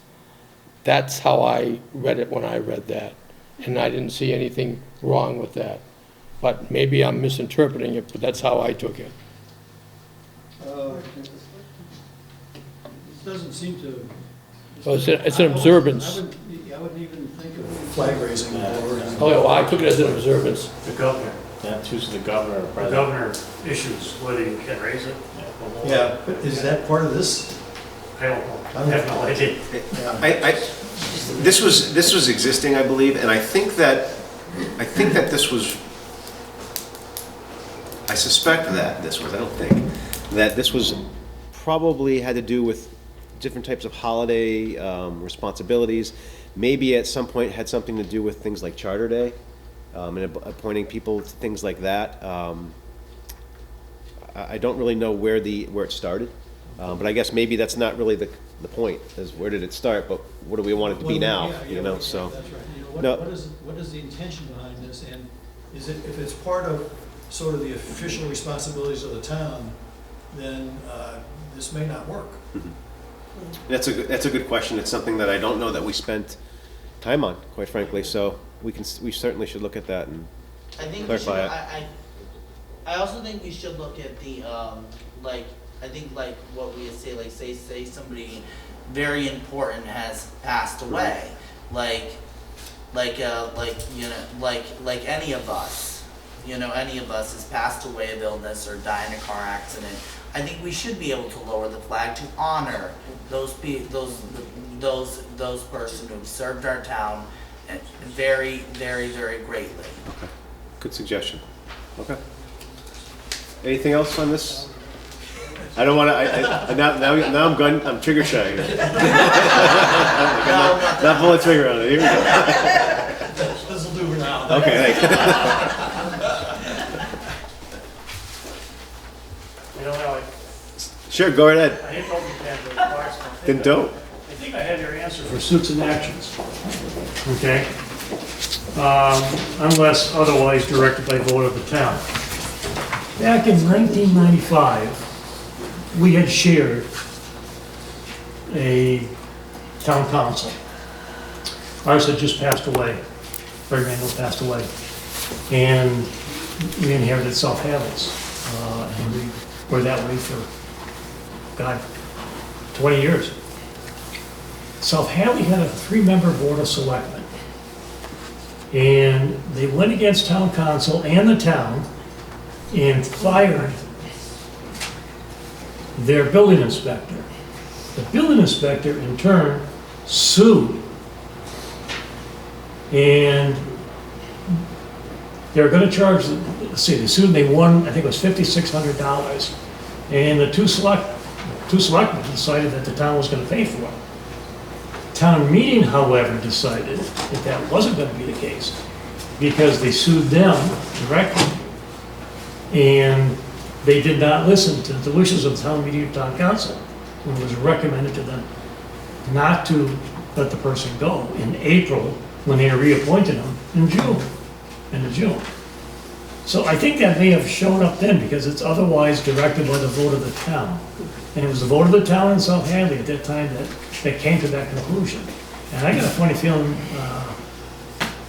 Ed, they have put this in there. You know, I can't remember, but I do remember that had happened. Well, have fun with it. Yeah. It's freezing in here. So, we did that to kind of handle the town administrator.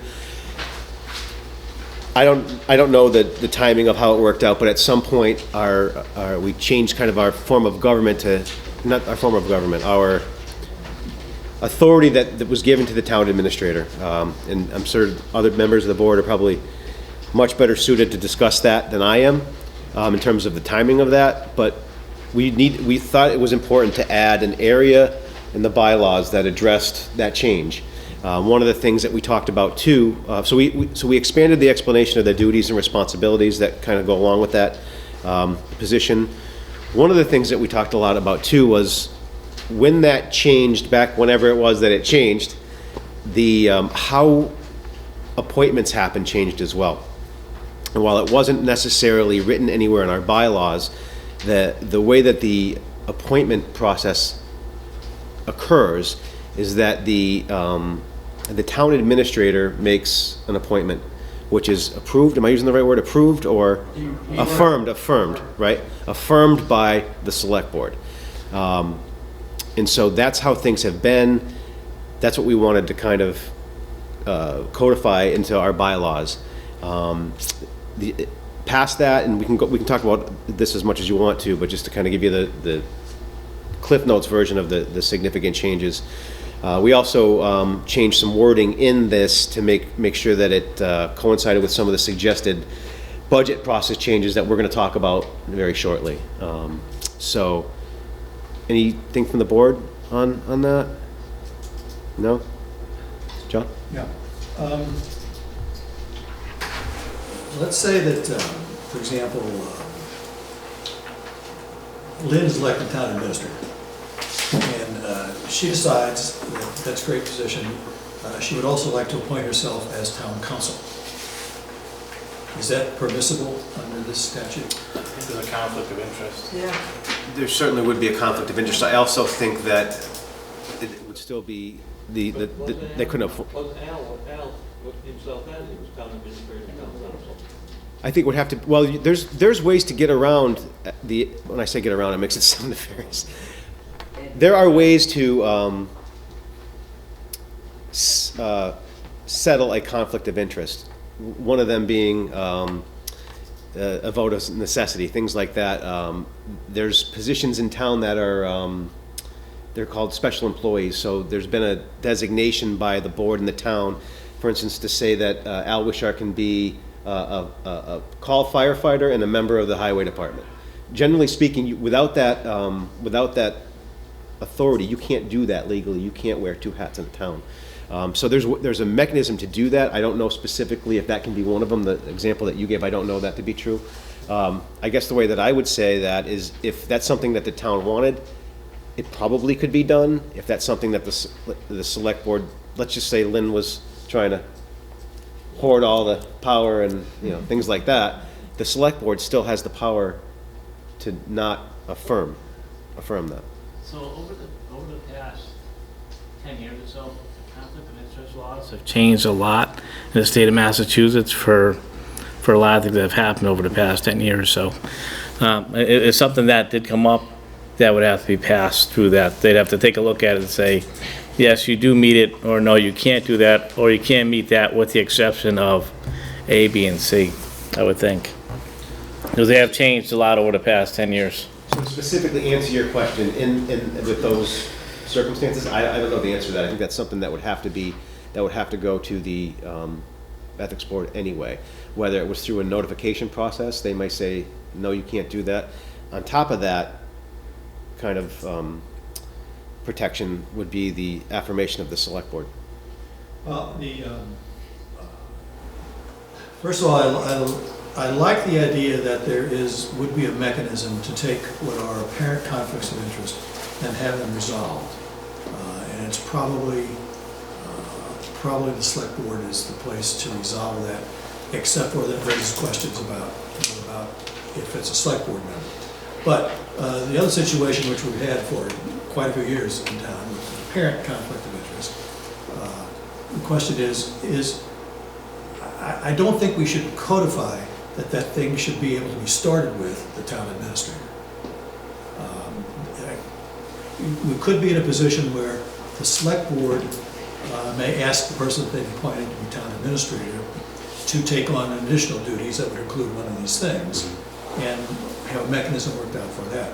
But that's much different from saying that the town administrator would start that process him or herself by appointing him or herself to one of these positions. So I would like you to think about somehow or another working that into the language. So in other words, adding some sort of language that would prohibit the town administrator from appointing himself to anything? Is that what you're saying? From starting the process. From starting the process. Yes. In regards to himself? Yes. Or herself? Yes. Okay. That makes sense to me. We'll definitely take a look at that. Is there a specific item in here that referred to that? Well, Section 3. The appointment. Section 5. it's section 3, appointment authority. Well, section 3, sorry. Section 5. You start right off with the first ordinance. Thank you. I had a question on paragraph 7, but if somebody has a question on a paragraph before that, I'll wait. Paragraph 6, Okay. section 6. I'm sorry, you say. I was gonna, section 6, paragraph 7, and I had a, Section 6, paragraph 7. I have section 6, paragraph 2. You win. that's why I was gonna say, let him go first.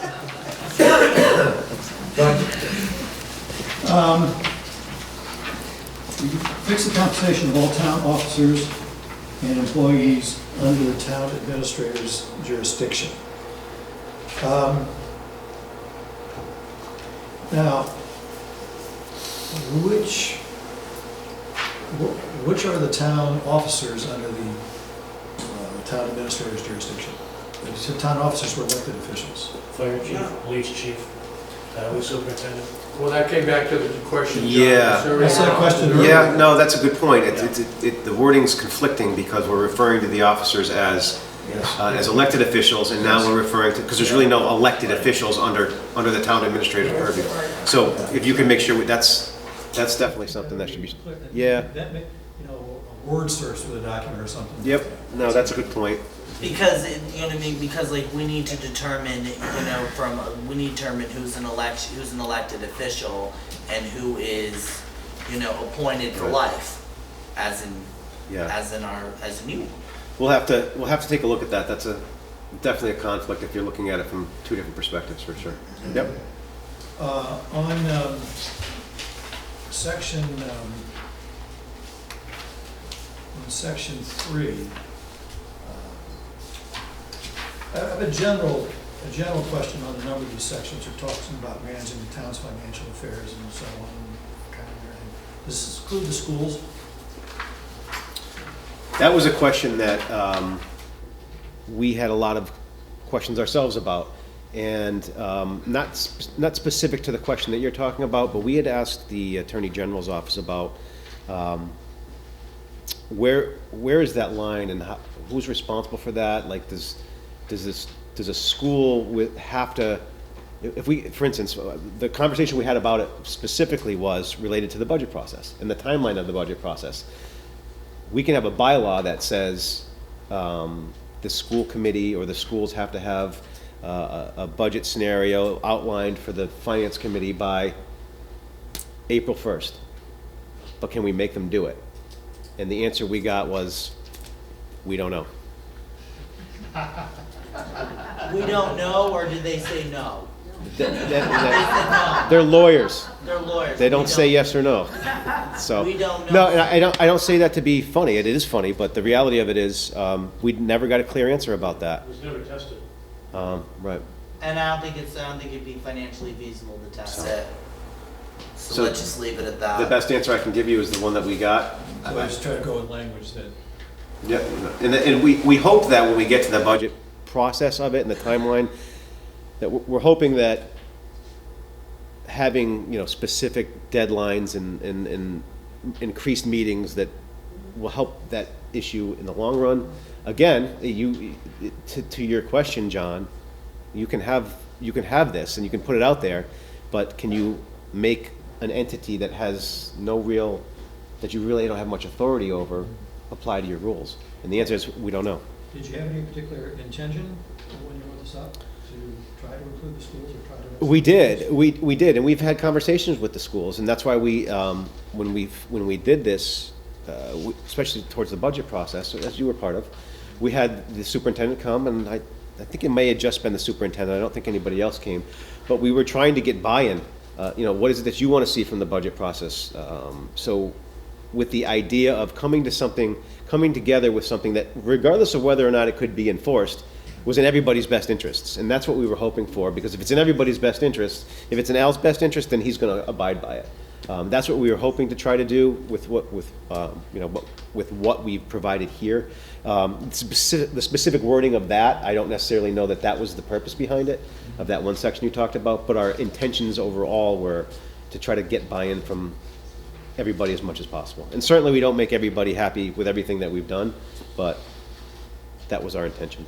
Let me basically, it's the same idea for independently elected officials, the Article 3, the manage the town's financial affairs and so on. Does that include, and you specifically mentioned, include the financial responsibility to the treasurer, town collector, assessors, and town accountants. What about the rest of the elected officials? Are they included or excluded from this? Well, I don't think, like for me, I don't think they ever considered me financial, so they would leave me out because they don't consider me financial. I think that's the thing there. But I still have the question, what is the intention? Is the intention for the town administrator to oversee all of these other elected officials?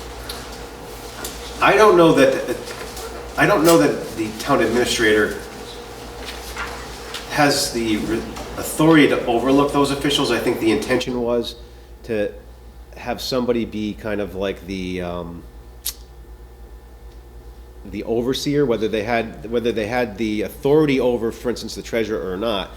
Somebody, you know, that was going to be overlooking it with some responsibility to make sure that things are going Kind of like as they should. So do I necessarily know that we intended for the town administrator to be able to say or do anything to the town treasurer? No, I wouldn't say that.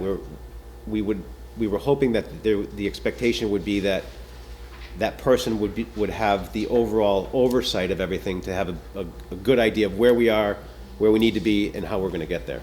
But my reaction to reading a lot of these things is that right now the structure of the town is, as a town, we have a lot of independently elected officials, or officers.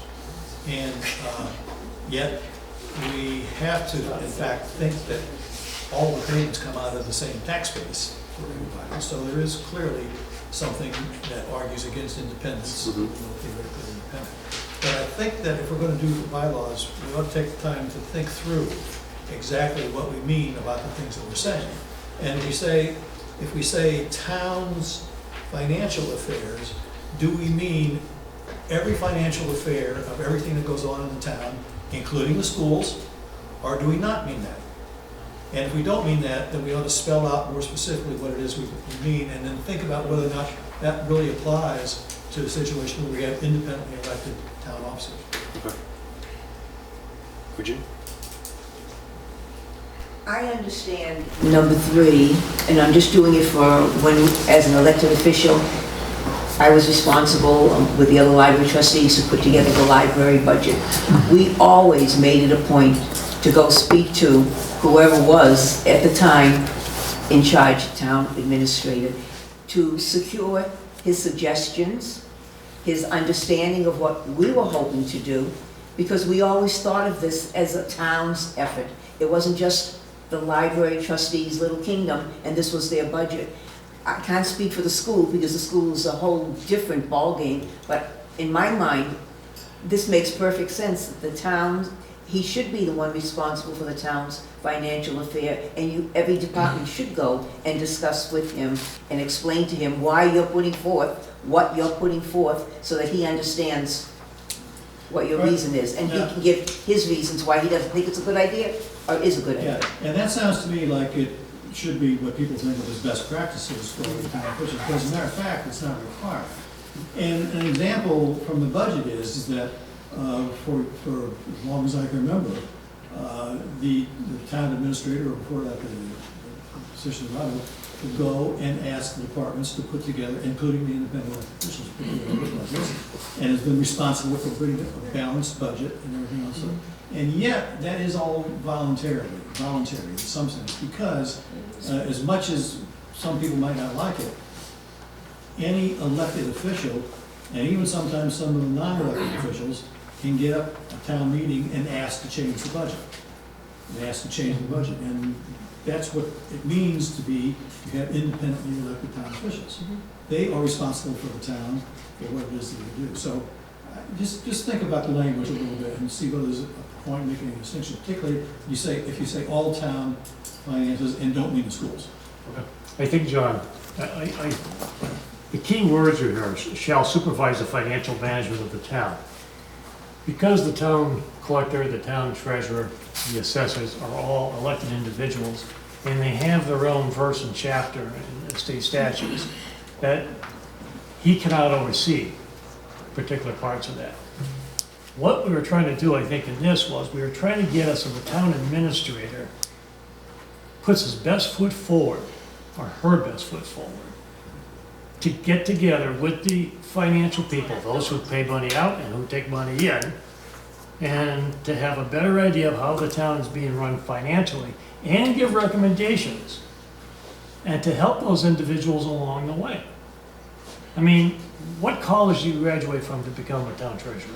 What college do you graduate, degrees do you take to be a tax collector or an assessor? These people don't have the knowledge that generally a town administrator would. And the idea was to have the town administrator help out and give recommendations and to make sure that everybody was kind of on the same page. Because years ago, they weren't. The town was being run by part-time people, and everybody had their own thing. Yeah, no, I agree with all that entirely. Maybe it's just a case of changing the language. The paragraph starts off as manage the town's financial affairs, and then later on, you say supervise the financial management of the town. So both words are used, they mean different things, and they are not, and it's hard to think of them as being bylaws in the sense of prescriptions, because in fact, they're not. So if they're the bylaws, let's be a little careful about what we put into the bylaws. I understand. But do create the lawsuits against ourselves. I understand. Do understand, though, he can't manage the town treasurer, nor can he supervise the town treasurer. But he can make recommendations and work with the town treasurer Yeah. to make the town treasurer better and to make it better for the town, for any dealings for the town. But he is supposed to supervise the responsibilities and That's why I activities said of we the need to probably do a language change. Yeah, that's right. That's what I'm saying, is that it needs to be cleaned up. Same. I agree with John. For a language change on that, and I would want a language change, just for the record. Jay, were you next in line? Hey, if we reach number 7, Anybody got anything else? Now, just a general question about the Okay. schools on 6. Other than that, 7 is my next question. well, I'm gonna try and combine 7, 8, 9 together. Okay. When I looked at this, we have a town administrator. There's also a position called a town manager. We don't have a town manager. To appoint and remove department heads. To me, since I've been on here and I've watched other people, and Brian has 24 years of it, would be a selection process brought before the select board to hire a department head. Here, it sounds like the town administrator has the authority to basically hire and fire a department head. I don't want to interrupt you, you're done. No, I'll go one at a time. The way that,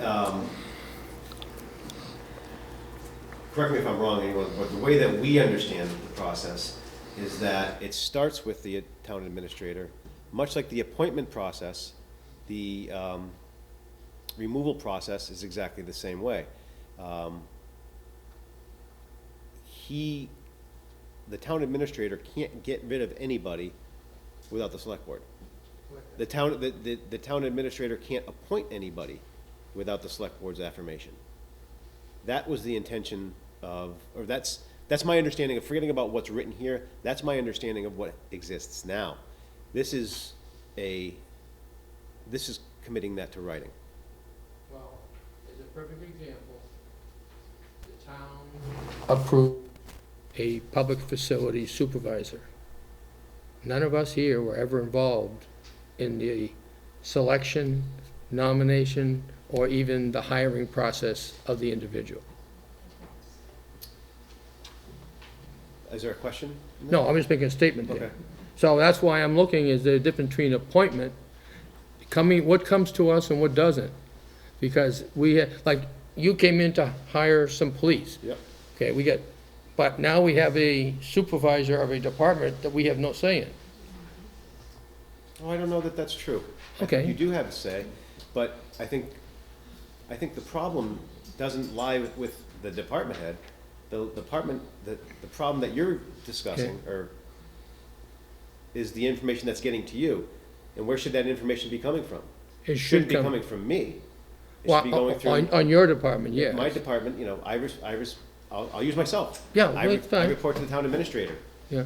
The town administrator decides what he's going to provide you. Mm-hmm. So I guess, Well, I like I guess I'm said, not understanding if there's a question there. well, the question is, it sounds like he has the authority to appoint and remove department heads, hire and fire.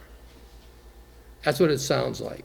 Well, that's what it says in number 7, but then number 8 says he has to notify you within 15 days. Right, and 15 days, sometimes we don't meet for 15 days. That was part of my next question there. We have more than 15 days between meetings sometime, depending on if there's 31 days in a month and so on. But you could schedule one, right? Yeah, if we knew what was going on, we could schedule one, yeah. But if we don't know what's going on, then when, we can't call a meeting if we don't know what's going on. Right, but I think is your question suggesting a change to what we propose as a bylaw? Or is your question a statement about what's going on now? I'm trying to understand both. Okay, so in terms of the bylaws that we're proposing, we feel like the process that should exist now Right, is being codified here. okay.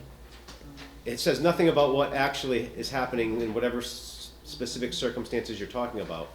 It's what we believe the process is or should be now. Okay, the second part of 7, when it says officers of the town, we don't need to discuss because that's been discussed over and over again. Divine. Members of boards, the select board, and I'll give you an example, when the planning board was short a member, the select board appointed the new person. Again, is the town administrator gonna be allowed to report to appoint a member of a sitting board? Jay, just so I'm clear, I'm still on 7. Okay. I'm still on 7. It says appoint and remove department heads, comma, officers of town, comma, members of boards and commissions, and employers who report directly to the town administrator. Okay, so, Let me rephrase it, first of all, about the Yeah. intention of that first sentence. When I read that sentence, it looks like the entire collection of people in the first part of that sentence are under the authority of the town administrator. Exactly. He can fire any of them, including Kathy. Yeah, but You shouldn't can you be fired. add with the No. approval of the select board? No, he has to give them, he can do that. Then he has to give notice to the select board who. No, shouldn't they put that in there now, the new bylaw? Make, all that is true, but say with the approval of the select board. No. so if you could direct the comments this way, because we're the ones that are gonna have to figure out what we're gonna do with it. And you know So, about Granby. Okay, so the first question is Yep. this, is that who is it that you want the town administrator to have the authority to hire and fire okay, or disappoint? And I would suggest you think about that in terms of who it is that reports to the town administrator. I can't imagine, as much as the select board might like it, for the select board to be in charge of approving the town administrator's authority over all the departments that report to him. That just doesn't work in a kind of organization. On the other hand, I can't imagine having the town administrator having any authority at all over everybody else. And that includes people who are independently elected. It includes the personnel who work under people who are independently elected. It includes boards and committees that are appointed by the select board. They're not under the authority of the town administrator. The town administrator will be a liaison, but they're not under authority. That authority is with the select board. And the town administrator should not have responsibility for those kind of decisions over those people. That should be just for the select board. 2 examples I could give you recently. We have a lot of people here for this one. I'll use the finance committee. They lost a member and they had to come with a recommendation before the select board to have another person appointed, which was done. Another example is we lost a planning board member and they had to come before the select board with a recommendation to the select board to appoint the planning board. That's why I'm confused here, is the town administrator going to be allowed to appoint these positions in the future? That's my question. That's covered by state statute. Yeah, I was gonna say, if Oh. you have a planning board member, then it's a combination of the planning board and the select board who fill that seat. Within a 30-day period. Yeah, that has nothing to do with the town administrator. Yeah. You have 30 Again, I days. just learned something I didn't know. The planning board has 30 days to go to the Board of Selectmen and say to the Board of Selectmen, we lost a member, we would like to hold a meeting sometime in the near future. So they've done their thing. Now, the Board of Selectmen are 3 members and the planning board are 4 members. Each introduce somebody that you would like to see on it. Could be 2, 3, 4 people. At that point, you hold a joint vote And whoever wins becomes a new Appointed official. Until the next election. until the next election. But that's how it works, and it's covered by state statute. The town administrator has nothing to do with it. He has no. Again, I just learned something new, I didn't know, I just started reading this This is in rule. conflict with state statute. This is in conflict with state statute. I think I have a solution to it. I know you're probably gonna laugh, but I think on it says town shall select board. I think what we should try to do is the town administrator should, you know what I mean, should not have the right to fire a department head unless he has permission from the select board. And he needs their permission, then there is a hearing on the person. Why do you think he should be fired? And it has to be it has to be in all 3 votes of So I the think, elected officials. I think one of the things that we're taking obviously away from this, I'm sure I'm taking away from it, is that, we need to look at the wording in this area. Matt? You know what word keeps on coming up and brings us a lot of trouble? It's that word officer Yeah. versus elected official. When it says officers here, it doesn't mean elected officials. Right. It means anybody but. So that the administrator could not fire Kathy for no reason, because she is an elected official. She is not an officer. And I think that's been throughout Yeah. many of these, our problem. Yeah, that was It's my that first wording. question, that was my first question. If we had answered that the right way, we'd be in much better shape. And that's why I said, that's why I That takes said, care of a good portion of it, but doesn't include things like the board's committees. The town administrator has no authority to remove an elected official. Right. That's why we have a recall bylaw. So that's, yeah, You're right, Virginia, officers and.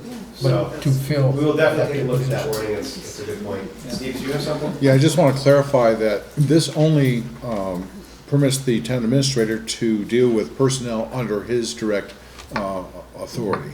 It doesn't include public officials, the statutory requirements regarding replacing elected officials, for example. And that's clearly outlines earlier in the section what he is responsible for, or she, responsible for appointing for. And I think, And that's great. right, and I think, if nothing else, this public hearing with any questions, with this amount of questions about anything, regardless of whether we end up agreeing on it or not, there should be some more conversation about it, because it's not clear enough, so. A number of people were involved in town affairs when we made the changeover from from what the position that Bob Lessman had and to a real town administrator. And it was tough. It was tough. For quite a while, all of the departments in town who've been used to going to the select board because that was their authority for, thought that they should still be going to the select board. And I think you've got to make it clear, now's the time with this bylaw, Tony, that the town administrator is in charge of all the operations of the things that run around. The select board are in charge of the town administrator. They're not in charge of the police department and the fire department and the highway department. And No. I think it's got to be. And I think it's important to do that. I guess my question here is, so the town administrator can remove Al from his position without anybody saying anything. Well, yes, but now you've got the second portion that says within 15 days. No, it says that doesn't refer to removing from his position. But it doesn't. It doesn't, because there's. Because Al has his own contract. David has a contract, the fire chief has a contract, and I'm sure, I don't know what your contract says, but I'm sure it is specific. There are very mechanisms specific in about there just on how it policy can be and removed. progressive discipline, So we're and not so- really talking about those officials. What you're probably talking about is, I don't know. Well, those are department heads, not officials. Somebody on this committee, you know. Well. It says department heads. Number 9 says that the town administrator has to Consult. consult with select board. Consult. It doesn't mean, it's all they have to do, consult with us. Well, so he's not doing it blindly, number 1, he has to consult with you, and then, We have no say. He can consult with us, but we have no say whether or not he wants to remove somebody. The idea behind this whole thing is, you have to understand, the reason we went to a town administrator was to take the authority out of the control of part-time people and put it into one person who you can hold responsible for the daily operation of the community. And if you don't do that, then it goes back to the part-time people trying to run a full-time job. Which I agree with, as far as the employees under the town administrator, he should have control, because he should be doing their performance appraisals and everything else and keeping track. I have no problem with that at all. But once the words department heads and stuff like that were included, it made it sound like he could hire and fire a department head. Then he has to let the select board know within 15 days. But, and again, the 15 days, I would just say to the next select board meeting, because we have times, it goes over 15 days between select board meetings. So I would just simplify at the next select board meeting. And then on the number 9 there, it's, as Glenn pointed out, consults. So I think that one of the things, yeah, hold on one second. I think 2 things. I think one, obviously, like I said, we have to take a look at the wording, and obviously if there's as many questions about any one area about it from different Right. people. Offices is a given. No. No, it's a given, we gotta do something with it. Right, absolutely. So I think that we have to address that. In reading this now, looking back at it, after what has kind of been brought up, speaking for myself and not for the board, I think we definitely need to look at the dismissal piece of that. Because I don't believe that was our intention. Our intention wasn't to give us the town administrator carte blanche to get rid of somebody. And at least speaking again for myself, that it would be the same process. Yeah. Is that he couldn't do it without you. Is that your understanding as well? And I don't know that we did a really good job of saying that here. And I think we should change it. Plus, the other thing, I think, Brian, that's an excellent illustration of another little problem there, is that there are contracts which employees have. And you gotta be careful, because sometimes the passage of a law can in fact negate a contract. And it should not be the intention of the bylaws to negate the contracts. Nor, in town guard said too, so, for example, the administrator can turn around and fire you. Even though you have a contract, he's still saying you're fired. There's nothing this board can do, according to this. In other words, now you can sue the town, and now that puts us in a liability. And that wasn't, I am going to speak for the board, that wasn't our intention. Well, we don't I'm sure it wasn't. No, but looking at this now, I think our intention of the removal process was supposed to mimic the appointment process. Whereas he would make his recommendation to the board, that would be affirmed by the board, by nod of heads. Was that everybody's, we didn't do a good job of illustrating that here, and we're going to change that, right? I think Brian picked it up exactly, that Yeah. it's the intention that the administrator, the full-time person, should be basically in charge. Right. And then Yep. adjust that as. We also have, the personnel bylaw has certain steps that have to be followed before anyone is fired. They have an appeal process. Okay. So we've been at this for about 2 hours, so I'm going to say, let's take 5-10 minutes, stretch our legs, use the bathroom. Okay, I know, I need motion 5 minutes. so- Motion for recess? Or as far as We have needed. a motion on the floor for a 5-minute recess. I'll second the motion. All in favor, say aye. Aye. Recess? I'll make a motion that we reconvene from our recess. All in favor, say aye. Aye. Aye. So we're reconvening as of 8:10. You need your gavel. Gavel it in. Where's your I don't have it, we don't have the nameplates, we don't have nothing. We're reconvening. Sorry. If we had Lil here, she could blow her whistle, right? Okay, Al, we've reconvened, turn it over to you. Okay, great, so we're going to keep moving. Again, we're at a point now where we're 2 hours and 10 minutes into the meeting, and the majority of you are still here, so that's pretty good. But what I would like to say is, if, in the interest of time, if we could, if you have a comment about, or a suggestion about a change, that's great. If we could just keep like the personal comments about whether you agree or disagree, that's the opportunity. I think that the opportunity to agree or disagree will be when we vote for this. But if you have suggestions about changes or questions, certainly that would be great. But like I said, in the interest of time, we'd kind of like to move things forward. So we left off at Number number 7, 8, 9. 7, 8, and 9. I combined together. Okay. And we kind of covered that area in terms of what the intentions were. As far as I am concerned, Okay. I'm not gonna answer for anybody else. Okay. Anything else on the town administrator's piece, John? Yes, section 10. Talk about having the town administrator attend all town meetings and hearings and so on. Are you intending to put into the bylaws the same sort of language about elected officials? Requiring them to attend town meetings? I don't believe that we could require an official to do anything. State statute doesn't require it. Doesn't It's require a it? great or idea, but forbids state it? statute doesn't require it. Does it require it or does it forbid it? Does it forbid you from doing that? I don't know that anything forbids us from doing it. What I don't think can happen is I don't know that a bylaw can force an elected official to do anything. Right. Including the select board? Including the select board is what I would Well, appear to Why are say. the elected officials different from the select board? Oh, I meant members of the select board, I think. This is the town. Sure, with me. Well, it's So- the select board's meeting for one thing. Yeah. So the select board is the calls in it, and then we turn it over, just like tonight, instead of turning it over to Lynn, we turn it over to the bylaw review committee. When So we Jeff- do the posting, we sign off on the posting. Yes, So your question, John, was, You must define duties and so on of other elected officials in other sections. Now is the time to look at that. Should elected officials be required okay, to attend the meetings?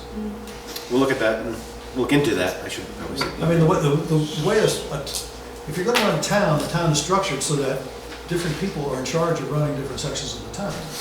Over the years, we've had a lot of discussions and attempts to change elected officials to appointed officials. And that may come up, because a few years ago, somebody got elected and it became a major league problem. And it's nice to have elected officials, but, sometimes you don't know who the hell you're getting. We've been lucky, we've lucked out, we've had good elected officials, right?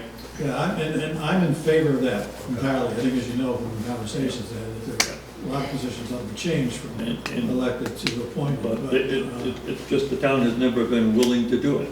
That's been the problem. All right, well, so the question is that to what extent are our bylaws going to reflect what we want in a town versus what we're willing to accept? That's gonna have to be a phone call, I think, John. I think somebody's gonna have to call the Secretary of State and ask, or the Attorney General, and ask, can we put something in there to require an elected official to be at a meeting? And we can do that, just like we did with the school question, if the Attorney General's office, we can call and we can inquire. And I don't think anybody here can say what that answer is going to be. I think we can probably guess that they're gonna say, I'm not sure that you can do that, but we can look into that and find out. And I mean, there are more things, because even suppose you can, there are practical problems to think about. For example, the town treasurer has no one reporting to him or her, so he can't even delegate somebody to go to a town meeting in his stead. So you've got to figure out what to do in certain circumstances. But I think that it's a question of having in public forum something that we want to say, this is what the town is, this is the way we want the town to operate, and that's what the bylaws would do. Okay. So just think about it. Yep, absolutely. Thank you. Anything further on the town administrator? On section 12, there's language in there about balanced budget and submitting it and approvals and as opposed to information and so on. And I think that is something that when we get to discussions about the budget process and discussions about the finance committee, just remember that there are language that is reflected elsewhere about this, but there's no point talking about it. Sure, and that's one of the things that, actually John and I were talking about kind of offline here, is that we're gonna discuss sections that have implications on other sections and might require some conversation about whatever other section it is as well, so. If there's nothing else with town administrator, I'd like to keep moving forward. Number 13? Go ahead. A lot of towns, I believe, cities have someone other than just school committee involved in contract negotiations with schools, with the school employees, teachers and so on. Did you think about having it be the town administrator's responsibility to be part of the negotiating processes on school things? Ed reform back in the 90s requires or allows a member of the Board of Selectmen to be on the negotiating team, except for the negotiation of the superintendent and the principal's contracts, because those are under the direct jurisdiction only of the superintendent, and also the athletic director for some reason. That's also under the superintendent's You gotta jurisdiction. keep the important things important. That's right. I served on negotiations with the school committee. Yeah, now, is it gonna be in the bylaws that somebody on the select board is supposed to be on those committees, or? It's a state statute. It's a state statute, and I will say that us here at the Select Board did discuss that once it was brought to our attention, and we sent a message to their chair, Mike Sullivan, telling them that we want to be involved in collective bargaining, not the individual contracts. But if you watch the January 16th meeting, they went into executive session, which was not listed on their agenda, for collective bargaining. You gotta go to the Attorney General and tell them it's a legal issue. Well, but I understand that, but more important than just making a simple mistake like that, they have it in writing that we want to be involved in collective bargaining, and they did not invite us. That's more important to me than forgetting to putting a piece on a piece of agenda.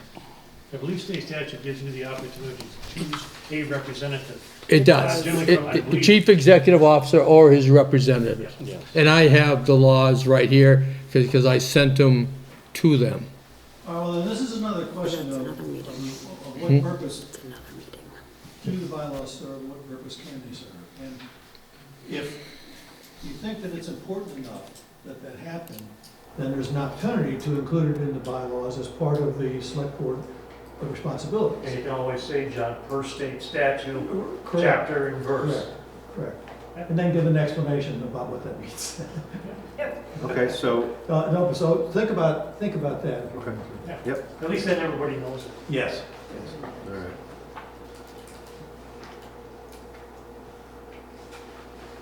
Moving forward? I've run out of stuff. Thank God. I better switch this quick, right? All right. Okay. So some of this we've already talked about moving the dates.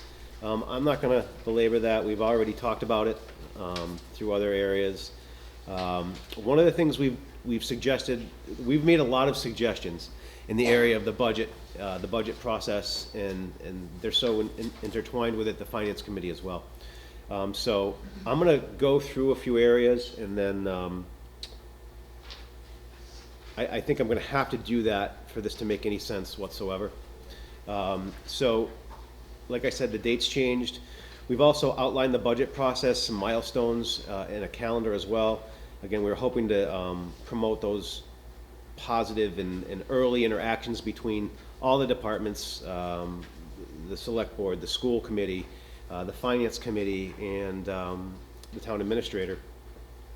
And so, along with those, a lot of these suggestions that we are providing, you know, we didn't come up with them. They weren't original thoughts on our part.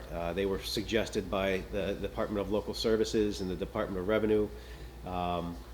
So as we move forward, we'll point out a lot of these were things that were suggested either to us through other departments. We looked at, I think it was Southampton had a situation that was very similar to ours. The Department of, I believe it was DLS, made some suggestions to them as to changes that they should make. And so it seemed fitting that it would make sense that we made those same suggestions. We've also added into some wording about the revolving funds. I believe, Kathy, that was already passed, was it not? Yes. It was passed, and we just listed some of the revolving funds in town that, I don't think they were actually listed before, is that right? Yeah. Oh. So, I don't know, who was that? It had to be accepted, and I don't know, Chris was right on that. We accepted the new lot, and some, I don't know exactly how. Okay. So when you look at what's in your packets, you're going to see that what the budget is now, what the budget procedure is now, what we're proposing. And I just wanted to give you the explanation of why you see those revolving funds listed there. It was part of somewhere along the lines when we started this, the law changed. I don't remember exactly when it was. I feel it was 2 or 3 years ago where we had to have a bylaw outlining them. Off the top of my head, I don't remember the date. That's why that's there. So along with this, some of the more significant changes that our board has suggested has a lot to do with the Finance Committee.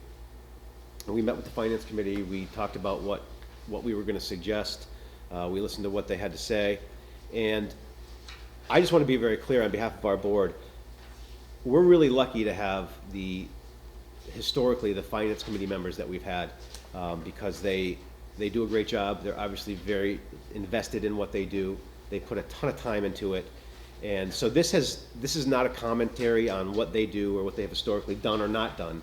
It has nothing to do with that, in fact. So, again, this is more about in writing, codifying who is in control of the budget. So just to give a quick outline, currently, the way the situation is, the town administrator develops and presents a balanced budget to the Board of Selectmen. They take it, they make some suggestions, and at some point, it goes to the Finance Committee, and they basically become in complete control of the budget. And what the Finance Committee decides goes to town meeting. So after the budget is prepared by the person who's going to have to manage it and approved by the board that has the authority over it and is going to have to answer to it, an independent board comes over and takes over it completely, can change it any way they want, with the exception of it all still has to go through town meeting. I don't want to refer to things that aren't true. So we're suggesting that we change the Finance Committee's role to an advisory role. They would be basically the town's budget watchdog. And again, that's suggested, that wasn't something that we came up with, that was it has been suggested by several different guiding agencies. They would review, comment, and make suggestions to the Board of Selectmen and town meeting for all budget articles, all warrant articles. And then currently right now, and anybody correct me wrong, John, correct me if I'm wrong, the Finance Committee determines what gets put forward as a budget at town meeting. What this is suggesting is that the Select Board would have that authority with the town administrator, and in a perfect world, there would be the agreement, with the Finance Committee going forward that they agree with this as well. However, if there was any disagreement, some of the conversations we had with Finance Committee members that gave input was, what are you going to do with that? How is that going to work? And what we came up with and what we're suggesting is that if it isn't agreed, if the Finance Committee doesn't agree with whatever it is that's being printed for the town meeting, is that their disagreement would be posted in there as well, with whatever article that is. So I just want to make sure I'm not missing something. So we believe that doing this allows, the town administrator and the Board of Selectmen to develop the budget, which they're ultimately going to be responsible for, and for its implementation. It allows the Finance Committee to remain that unbiased third party. So in other words, we're not asking the Finance Committee to, here, this is now your budget, you take care of it, you made it up, and now give it back to the other people to implement. It didn't seem like that was it made a lot of sense in terms of the checks and balances. And again, like I said, the changes in these roles align with what these guiding documents are suggesting. So those documents, you have copies of them there. I didn't print them out in full. In fact, to be honest with you, the packets that you have Kathy printed out, do you have the copies of those? No. Like for instance, the Department of Labor Services budget review. I didn't. Okay, I have those if anybody wants those. They're excerpts. What I was going to say was I printed out excerpts of those because it didn't seem to make a lot of sense to print out 80 pages of a document and make 100 copies of each. So I have those if you want them. They're here in the PowerPoint if you'd like to see them. Again, I've highlighted some of the different areas that we referred to during this. This happened to be a response to an issue that Southampton was dealing with, where they talk about empowering the town administrator to lead the budget process, that he should be preparing the draft budget. And I know I'm really flying through this, and I know we're gonna have a lot of discussion about it. I'm trying to keep my comments short because I know that there'll be a lot of other input here. This is the DLS guide to financial management for towns, where they say that the finance committee should be, the budget watchdog. And then the last one that we looked at was from an excerpt from the Mass Finance Committee handbook that suggested it as well. Again, that's my horrible handwriting on the top of that. I apologize. We're gonna get right past that. And if you want the copies of that, I have it. Basically what it says is, unless required by a town charter or bylaws, however, it is not advisable that the finance committee to take on the budget making role directly. Such a role usurps some of the powers and responsibilities of elected officials, blah, blah, blah, blah, blah. I'm not gonna go into it. You have it. We present that to you just to show that this wasn't something that we just decided made sense. We did some review on it, and it was suggested to other towns as well. So basically, the Cliff Notes version is that we are suggesting that the budget really be the select board town administrator's budget, and that the finance committee be the budget watchdogs who would either agree with it, make suggestions. And we would hope that through the budget process itself, both would walk into town meeting in agreement, because I know as a department head, certainly helps to walk into town meeting having the agreement of the town administrator and the finance committee, and so you work towards that goal. So those are the suggestions that we're making. Anybody else on the board have anything to add to that? No? Fine job. Thank you. So I know that the finance committee is here, members, so I definitely want to give you the opportunity to say whatever it is that you have to say about it.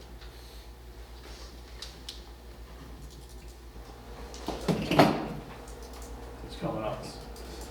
I know. Thank you. Maybe I should step back so I can talk to you, too. No, it's okay. Yeah. Okay. Thank you for the opportunity to speak. The Finance Committee job is a very interesting job. First of all, it's not a job, it's a volunteer position. And I'd like to speak about one thing in particular right at the very beginning, is that the Finance Committee is a committee which is nominated by the town administrator and then appointed by the select board. Not nominated by the town moderator and appointed by the select board. So it starts with the process of the moderator going through whatever process the moderator has to go through to find people willing to serve on the finance committee, and with what moderator would agree are appropriate kind of backgrounds, making that nomination to the select board. The select board has its discussion, and then takes a 2/3 vote of the select board to actually then appoint someone to the finance committee. So that this is a committee of the select board. That's the first thing. So we're not independent in that sense. We're not elected officials. Elected officials are independent. Finance committee is not elected by anybody. They're on a committee of the board. Now, there are some things about the finance committee that benefit from this kind of arrangement. First of all, under the current bylaws and the words that are written there in current bylaws, the finance committee is the only people in town who are required to be impartial, required by the bylaws. Nobody else is. And I think there's a reason for that. Elected officials cannot be impartial. Elected officials are elected by a group of people to accomplish what they said they're going to accomplish. They cannot be impartial. If they're impartial, they're going against what it is that they were elected for. So only the finance committee, among all the people so far mentioned in the town bylaws, are required to be impartial, and that's what we do. And if any of you ever, nobody ever attends finance committee meetings, any of you ever watch them on TV, you begin to understand how we take that position. Things are discussed inside, outside, backward and forward, upside down. We discuss both sides of the issues and look at things very, very carefully. In a small town, that's important. One reason why you'll see things written up on a state level, recommendations for towns, is that you've got to be able to cover the entire spectrum of what's going on in Massachusetts. A small town is special. A small town does not have a big pool of experts to call upon for anything that it needs to do. And no disrespect meant to any elected officials, but elected officials who are part-time officials are not elected officials who you think of as having any kind of financial background at all. And it was just mentioned, what kind of background do you need to be treasurer? Nothing. What do you need to be collector? Nothing. What do you need to be select board? Nothing. What do you need to be on the finance committee? Well, you don't need to be anything, but what are you? You're a financial professional. We have 5 financial professionals. That's who the responsibility to the budget is being given to right now. The process is written in such a way that it looks like there is this possibility for conflict, and it looks like there's this possibility for great dissent. But as a matter of fact, all the 30-some-odd years I've been on the Finance Committee, there really hasn't been very much conflict at all. First of all, the town administrator and his predecessor has always started the budget process. They're the full-time town employee who knows about all the finances of what's going on for the expenditures and so on in the town. So they start that process of collecting the budget. They talk with all the officials. It used to be, before we had a town administrator, that the Finance Committee was responsible for talking to each and every department head and getting from them their ideas about the budget. That doesn't work as well as having the town administrator do it, because the town administrator's got the daily view of the operations, and the town administrator, being in charge technically of those operations, has his idea about what should happen. So the town administrator should be starting the budget process and should be the one whose opinion is most looked at for the very beginning of the process. All right? That's what happens now. Then, after the town administrator talks to both elected officials and to departments that report to the town administrator, he or she puts together a balanced budget. And that's another important thing, that the budget proposal, the first budget proposal, be balanced. You don't want to have a non-balanced budget. You don't want to have more expenditures coming in than you have ways to pay for it. You can have a budget like that, but it's not good. It lasts for a short time and you get in big trouble. So the town administrator puts together a budget, discusses it with the select board. The select board vote to approve or not approve that budget. The town administrator makes whatever adjustments so they agrees with the select board, and then that's turned over to the finance committee. Now the finance committee has, as the words in the bylaws, has complete control of the process. Well, yes and no. What the finance committee does is it goes around and it asks questions, principally starting with the town administrator. I can tell you for the last umpteen years, the budget process has started with me, myself, and perhaps one other finance committee member spending maybe 4 or 5 hours over a number of days with the town administrator and getting his ideas of everything that's happening, where the problems are. We ask questions. We go into the detail, line item detail on the budgets to find out as much as we can. And then here's where I think the important thing is. Being impartial and being required to be impartial, the Finance Committee is basically the people's voice in the budget process. We're not elected. We're not promising anybody anything. We're required to be independent. We are the voice of the people looking at the budget for the town. And this is a small town. This is a small town. So what we do then is we decide what it is that the budget is that should go to the town.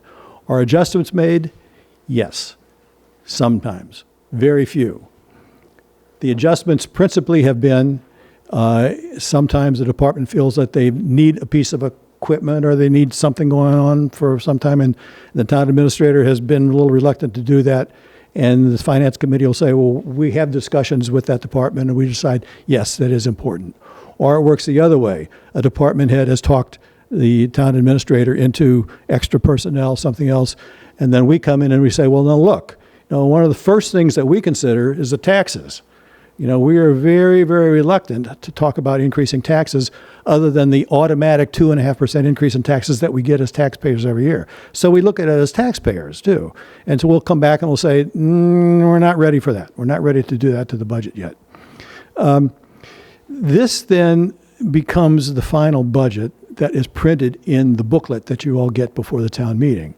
It's the Finance Committee's budget in the sense that I've just described. Yes, it's the Finance Committee's budget. The Finance Committee wrote it up. The Finance Committee has made this recommendation.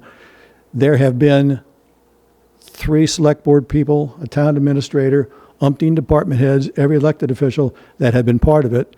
They all have an opportunity to speak at the meeting. But yes, technically, it is the Finance Committee's budget. And yes, technically, if the Finance Committee does not agree with what the school might be asking for beyond their minimum, it has the right to adjust that. Yes, if the Finance Committee doesn't think that a budget for the assessors is always a good one. If it doesn't agree with the budget, they step in and they make some adjustments. But ultimately, the way we think about this is that we are the taxpayers, we're the taxpayers' representative, we're the taxpayers' voice, and we're the financial experts in town, and that we should not be thinking about a group of anybody else really having that kind of knowledge to be able to juggle all that stuff together. Plus, if you take a look at it, where's the budgets in town? Well, the schools have 2/3 of the budget. Schools, $12, $13 million budget. There's a piece of the budget that belongs to the select board and the departments that report to the town administrator. There's pieces of the budget that report to the umpteen independently elected officials. So, you know, if there's anybody who has the most interest in the budget, it should be the school department, not the select board. You know, in terms of, and there are 5 people on the school committee. So there are other things that you've got to think about before you think about appointing somebody other than a recognized group of financial experts to take care of the budget. So a lot of stuff flows from that, but that's basically what the position that I think Finance Committee would recommend to the populace. Thank you. Thanks, John. Yeah, appreciate it. What is in our proposal that you would disagree with?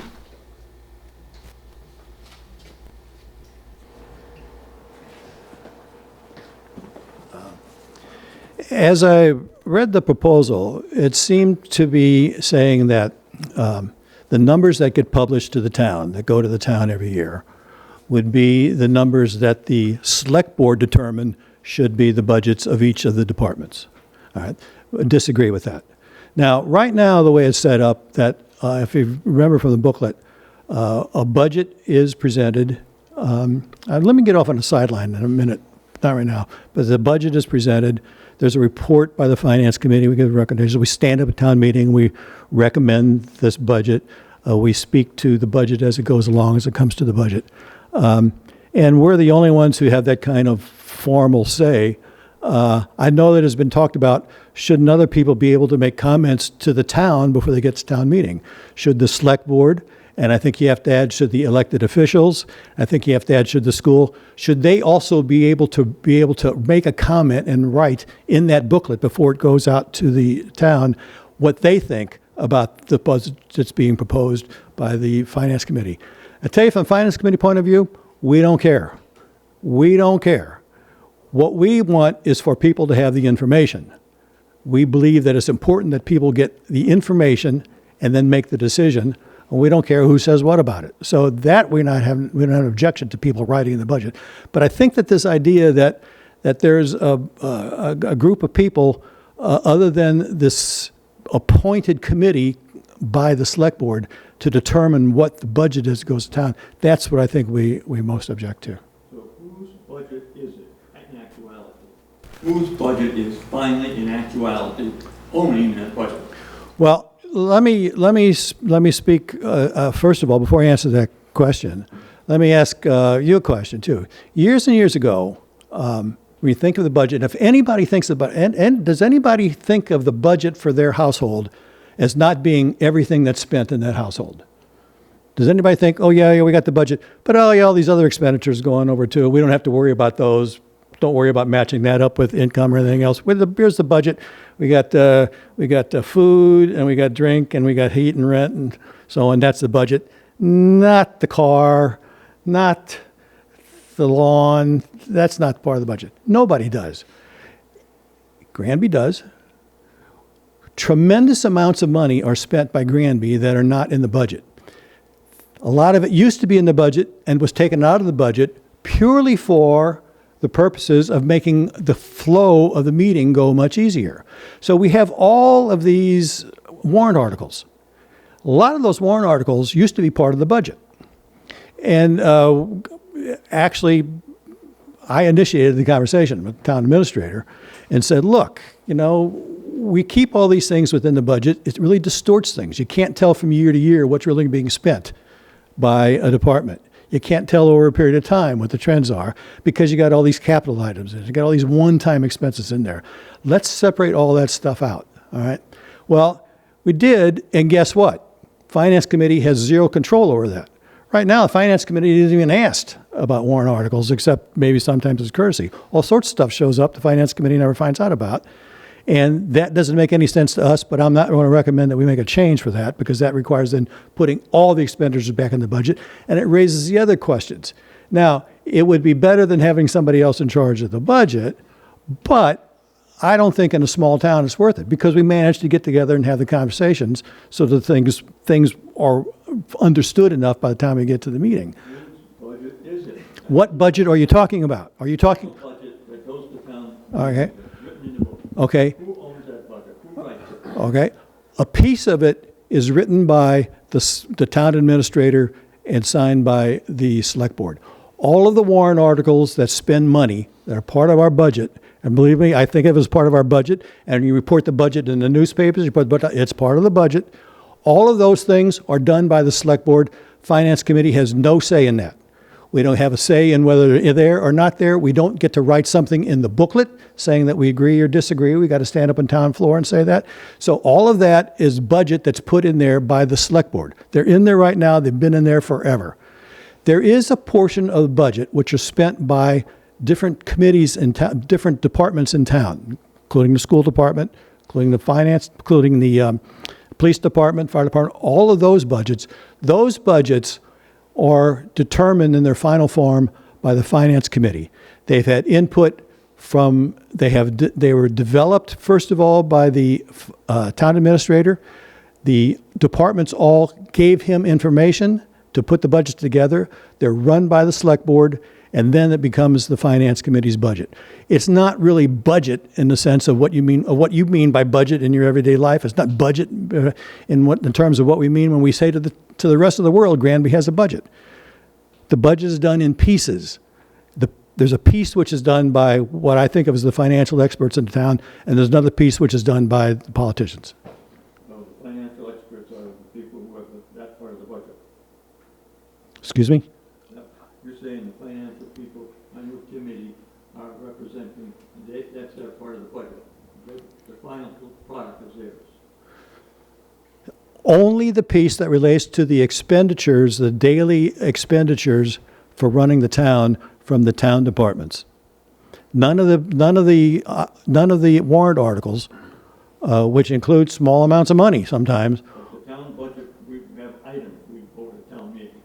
Those items, if you wanted to manually change one of those items before it got to the budget process, you had that power to do that. It's our numbers that go into the booklet for those items. That's the budget. That's the budget that, You have the power. yeah, it's not the town budget, it's the portion of the budget that the finance committee has responsibility for. If you disagreed with whatever was proposed, you could change that number. Yeah, Thank you. yeah. And we could change it willy-nilly, which is always a, You have the power to change it. yes, we do. My point. Yes. Now, none of these people could be on the finance committee because I don't believe they're financial experts, right? You said you folks are financial experts, and you have the final responsibility, and your board's not elected, and they aren't appointed by them. I'll give you the history of that in a minute. But your board has power beyond anything any other finance committee normally has. And that's what we suggested changing. I think we are appointed by the bylaws. I think we're appointed by the select board. No, she appoints, they approve. The history of No, that I was, nominate. She I nominates and they approve, I think. And they appoint. That's what I've always been told. She recommends or nominates, and we vote to But approve. we're a committee appointed by the select board. Then that's something we will definitely have to look at. Because the history of that is that historically, when I first became moderator 50 years ago, the Board of Selectmen appointed the Finance Committee. And the towns finally said, this is kind of crazy, because you've got a finance committee approving the budget of the people who appointed them. So if that's the impression right now, then we need to look at that, because I don't think the town wants the select board controlling the finance committee. All right, if they're appointing body, the purpose originally was to take power away from. But you know what the select board in its infinite wisdom did? They wrote into the bylaws that the finance committee is required to be independent and unbiased and do their own thinking. But isn't that true of every finance committee in America? Of course not. Of course not. Springfield does not have Good that. heavens. Chicopee does not have that. No, Granby is such a small. Well, we'd have a wonderful world if that happened. That's nowhere near the case. So the mission of the finance committees is not all to be impartial. Is that what, if I put the finance committee handbook, would that say in there that anybody who's not impartial shouldn't be in the finance committee? I mean, I don't understand that. First of all, we live in the town of Granby. And Granby has to think about Granby. Granby doesn't have to think about Ludlow or South Hadley and the problems they got into.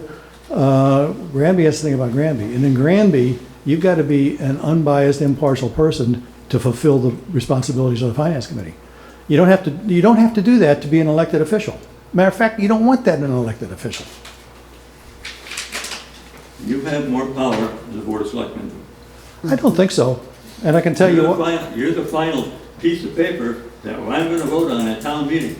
You're the guy, your business people here are the people who are gonna decide for me what I'm gonna do. What they wanna do is, if you conflict with what they wanna do, you have the power to overrule them, and your board's not even elected. We did discuss some other options for the board. We discussed the idea of electing the Board of Finance, improving the number of people in the Board of Finance. We made as little changes in that bylaw as we could possibly doing it. But as I say, it's not your budget, it's their budget. And other than that, I don't see a big problem at all. You're the same group of excellent people who have done your impartial work over the years, but why the Finance Committee should have all that authority when they're not even elected baffles me. Well, first of all, you don't want them to be elected. You do not want elected people in charge of your finances if you can help. Why not? Because, well, take it. Have you paid attention to what's going on in the United States recently? You know, the reason is that we're just voting citizens of the town. We don't come in thinking, all right, here's what our objective is. We're going to turn this town into the #1 road-worthy town in the whole Commonwealth. We're going to direct as much as our finances so that the potholes are gone, so the bumps are gone. We want to quadruple the budget of the highway department every year. And the reason is one of our members was driving down the street and had his front end knocked out of a line. Not going to happen anymore. We're taking care of that. We don't do that. And yet theoretically, the finance committee would have that authority to do that, except for the impartiality thing. And we take that seriously. And again, I say you're taking a look at the idea of working on the budget is, you know, it's actually pretty easy to determine what the budget should be for the treasurer. You know, one person does the same thing every year. New stuff comes up every once in a while. It's trivial practically to determine the budget for the treasurer. There's never any questions with it. All right, but you've got to think about, all right, our tax rate is in the top 10% in the Commonwealth already. Our property values are in the bottom quarter. Nobody thinks this is a problem. Somebody's got to be thinking about this. And you can't think about this by thinking about, here's my department, here's the people who report to me, here's what we do. How have we taken that away from you? How have we taken that away from you? How can your job be any different once we adopt this bylaw? How would it be, all you're saying is all that would continue? I don't understand where the change is. Well, what changes is this. And maybe it's the thing that the select board might be thinking they feel. There's a difference, particularly when you're in an unpaid position, of whether or not you're willing to spend the hours, the time, the effort, the thinking that goes into a process and not have some responsibility for that. Not going to happen. Not going to happen. I would never deny how much Well, but contributed to this town in yeah, your time. all right. And so what that means is that we go through all of that. The finance committee is going to want to be able to say, this is what the budget should be. And if you disagree with it, we don't care. It's fine. Write up what your disagreement is. But we're responsible for recommending to you what the budget should be. And remember, it's town meeting that votes the budget. It's not the finance committee's budget, it's not anybody else's budget. Town meeting votes the budget. But it's your budget, not theirs. It's your budget at the end if you choose to exercise your authority. And that's where I disagree. But what I'm trying to paint a picture of is that, in one sense, it's not our budget because of what our charge is. We cannot put something in the budget because we would like it to be in the budget. But you can't change, I'm a department, and you disagree with something I want to do, and you have no authority to be able to change that, and put your own budget in there? Yes, we can do that. Thank you. That's all my point. Yeah. So But- I think at some but- point here, we have to kind of Yeah. get wrapped around the axle a little bit, so if you want to finish up. That's what you're exactly saying that the select board should be able to do. So somebody has got to do that, because somebody has to have the final word. So I suggest it should be the finance committee, which has been trained basically to do these kinds of things. Not for, town meeting is not charged with making any recommendations. Town meeting is charged with voting, making decisions, not making recommendations. Finance committee handbook says your responsibilities are to recommend and advise town meeting. It doesn't say that you're supposed to make the budget that you give to town meeting. It does now. Thank you. Thank you, John, you're right. Scott Wilson, Red Street. To me, it boils down to the fact that who else is going to spend the time looking at what the town administrator has created impartially? I don't think the select board is going to take that amount of time. And we're the balance to the town administrator becoming king. I mean, he could, if they're not spending that amount of time looking at it, he can do whatever he wants and no one's going to check. I think that, and we had this discussion, I think John brought that up, and I think the intent of this was to change the structure in a way that still allows the finance committee to have that say in terms of input. And I think that the checks and balances that exist with what we've read and what are suggested do the same thing. I think that I understand the current finance committee members' point of view. I do. I just think that this situation isn't all that different. I think that there would still be the check of the finance committee to, if for instance, like as you say, Scott, the town administrator wanted to be king, you still have that ability. Now, can I say whether or not you would put the time in towards it? I can't say that. I don't know that. So I think that this isn't so far from what we have. It's just changing things to some extent. Again, and the last thing that I'm going to say about it is this isn't a comment on the quality of the people in the finance committee. That's obviously not in question. So that's really all that I have. Was there anybody else on the committee that had anything? Scott, were you good? I don't want to.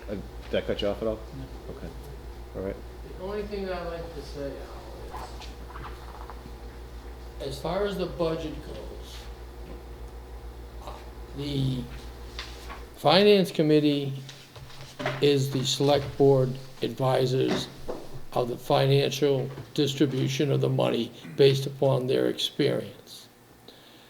The town administrator is the advisor to the select board for the departments because he works with capital improvement and everything like that. So we have two advisors that come to us. I'm not counting the school, okay?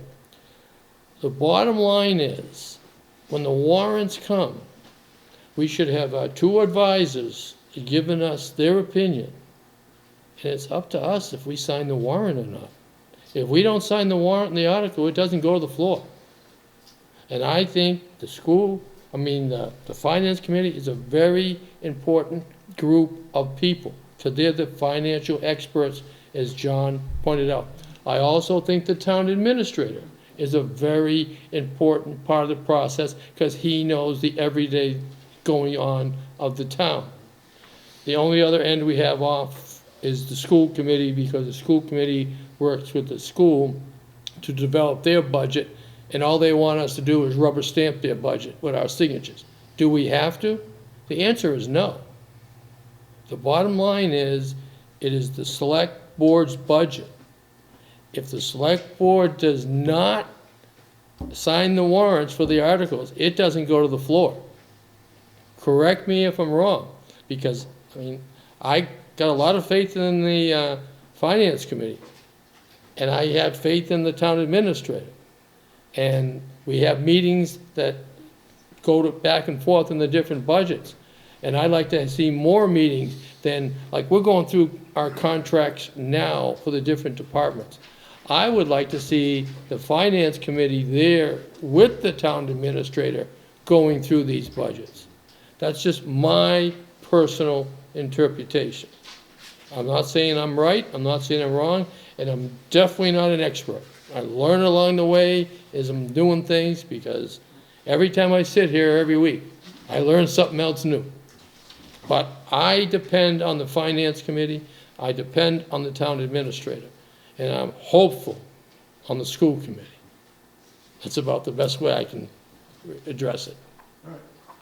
Well, I think that, we've covered all the sides of the issue, and so, we'll take that back to the committee when we meet again, and we'll talk about everything we've talked about, and at some point, we'll either make changes or decide that we're gonna suggest this to the select board as it is, but we'll definitely think about the things that you said tonight. We have the video to look at, so in the interest of time, I think I'm gonna move it to the next section.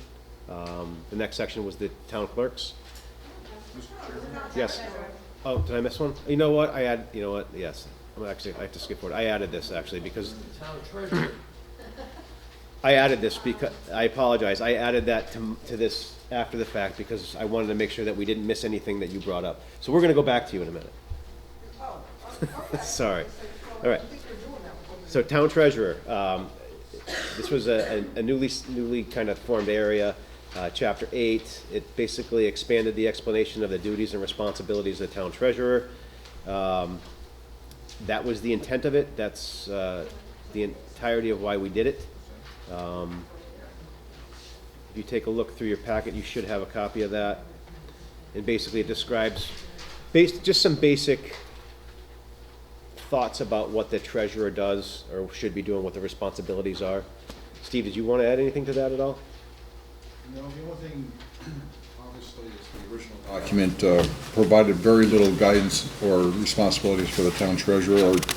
Our goal here was to, as the chairman mentioned, is to clearly define what the responsibilities are. Okay. Anything else? Okay. So, that was easy. Okay, so I added this about the town clerk.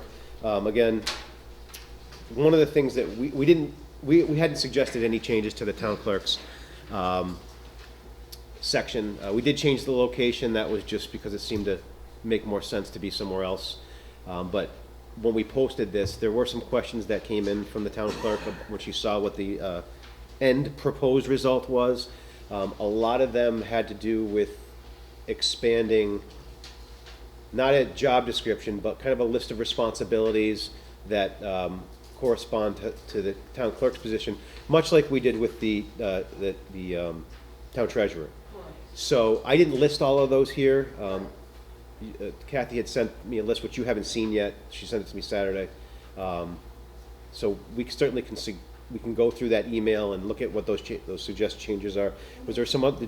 I don't want to cut you off. If there's anything else that you wanted to mention? No, because I didn't think because of this, we were going to really talk talked about it, but basically, after I saw the draft, and, you know, I worked really hard, and like I told you, it's not a job description, but when you're only, you know, there's only a couple things, like I'm not supposed to let documents go out of the office, and I'm supposed to make sure I send letters to the appointees, and that's basically all it sounds like I do. And I looked at Steve's thing saying under the Mass General Law, because yes, most of my duties fall under the Mass General Law. So I just kind of labeled it, you know, because, you know, I am, or not necessarily me, the town clerk is the chief election officer, which deals with elections and census and voter registrations. And at town meetings, those minutes have to be recorded, and I have to record what passes and what fails. And, you know, that's what people turn to, is those minutes. And then it's the clerk that sends out to have money to the, you know, the Department of Revenue that then I send to Steve to do. And there's just all those different responsibilities, and I don't know if you want to elaborate on it, but that's all I wanted, was to point out that the clerk's position has a lot of responsibilities under the Mass General Law, besides a couple bylaws that the town has, so. No, and that's a really good point, and we'll definitely take a look at that. And I should probably say that the fact that we didn't add anything to the town clerk's section wasn't a commentary on what we think what you do during the day. It was just the input wasn't there, so we didn't change anything. We figured it was covered by, you know, the majority of it was covered by Mass General laws. So we obviously think that and know how much you do. You do a ton. You're very busy. We understand that. So the fact that we didn't change to add to that didn't have anything to do with what we think you do or don't do. And the addition of doing it for the town treasurer was we had Steve was on the committee. So I just want to make sure we're clear about that. That's all. Not necessarily all on, it's so that somebody in the future knows what they're going to do. Not necessarily just me. It's like you got to know. Also it's interesting because from the perspective of if we do have a recall bylaw, what standard are we going to hold the town clerk to? If we say you're not doing your job, what are your responsibilities? What is the expectation of the town? So it's a great suggestion, and we'll definitely take a look at that. And I have that email that lists all that. By all means, if you want to run through it, you could, but we have it, and they're definitely going to see it. Okay? Yeah, I mean, that was pretty much that. There was only one other thing I wanted to like kind of add on the clerk thing. That I don't know if you're going to bring this up at the next one. Was something that does fall under the bylaw as far as like sending out, you know, like I think I mentioned that the town administrator does the appointments. I sent out to the elected officials, you need to come in and get sworn in, but you know, the appointees get a letter from the town administrator's office, and then I'm supposed to send out another letter, which is kind of redundant. But what I really would like to add in the bylaw is that all those that are appointed need to take proof to their chairman of the board, commission, or committee, or chiefs that they got sworn in. Otherwise they can't vote. Because there's so many people that, I mean, I'm sending out sometimes 3-4 letters throughout the year for people to get sworn in. So if it's something that is on the books that has to be done, then just take that proof to the chairmans or the chiefs that, hey, I'm sworn in now. Yep. I don't agree with that, because technically you're not allowed to vote until after you're sworn in. Right. We have different committees. Again, I'll use my personal opinion, speaking for myself. I would prefer to see the little card that you presented them once they got sworn in, so I know they're there. So when a vote comes up, I know it's a valid vote. I'd hate to see any vote be crossed out because somebody voted on it and they were not valid to. Well, like I said, the administrator, they send a little certificate out. I sign it, that should go to the department chairs or whatever. But that's just my thought. I've got that email, and we'll definitely take a look at that. And I have yours as well. Yes. There may be technically a little bit of difficulty on that. The wording for some of the committees are that people are on the committees and they serve until replaced. Now, if they are they themselves replacement, then, okay, they haven't been sworn in for the new term, but on the other hand, they're there because they haven't been replaced by themselves yet. So some of this, I think, if you look at from the point of view of the person who's been reappointed to a committee, they may wonder what all the fuss is about. See, I thought we appointed, and I'm speaking from the subcommittees for the select board. Every year, we go through the process of appointing people, could be reappointing, could be new, for 1 year, from 1 July to 30 June, every single year. Some are like that, Right. some are like that. I thought all were like that. I don't think so. No, No. appointments? Yeah. No, some are 3 years. But there's no indefinite appointments. No, indefinite. Right. No. So there's a term limit to every appointment. Yes. Well, I mean, like for the finance committee Not or like finance the board of registrars, I think if, Oh, I didn't know if the appointment isn't, It's until what is. right, yeah. Like board of registrars, if the select board doesn't, I didn't know they or were. the town administrator doesn't appoint, that person can still serve on that board till another appointee. And there's a good reason for it, like Yeah. particularly with the finance committee. The fiscal year ends June 30th. Technically, the town books don't close till 10 working days into July after the end of the fiscal year. And so, and there have been times when the select board and the town moderator together have not gotten an appointment, either reappointments together or appointment of people together. And yet, the finance committee still has responsibilities in those first 15 days of the month. So you have to have people there to do that, to do the work. Well, that makes sense. Yeah. Steve? Given the hour and that you have accomplished a great deal, Mr. Chairman, getting through the bulk of what you want to present tonight, I would suggest, because the committee has not had a chance to review the town clerk's suggestions or proposed modifications, that I move to adjourn the bylaw review committee so that the public hearing can be closed for this evening.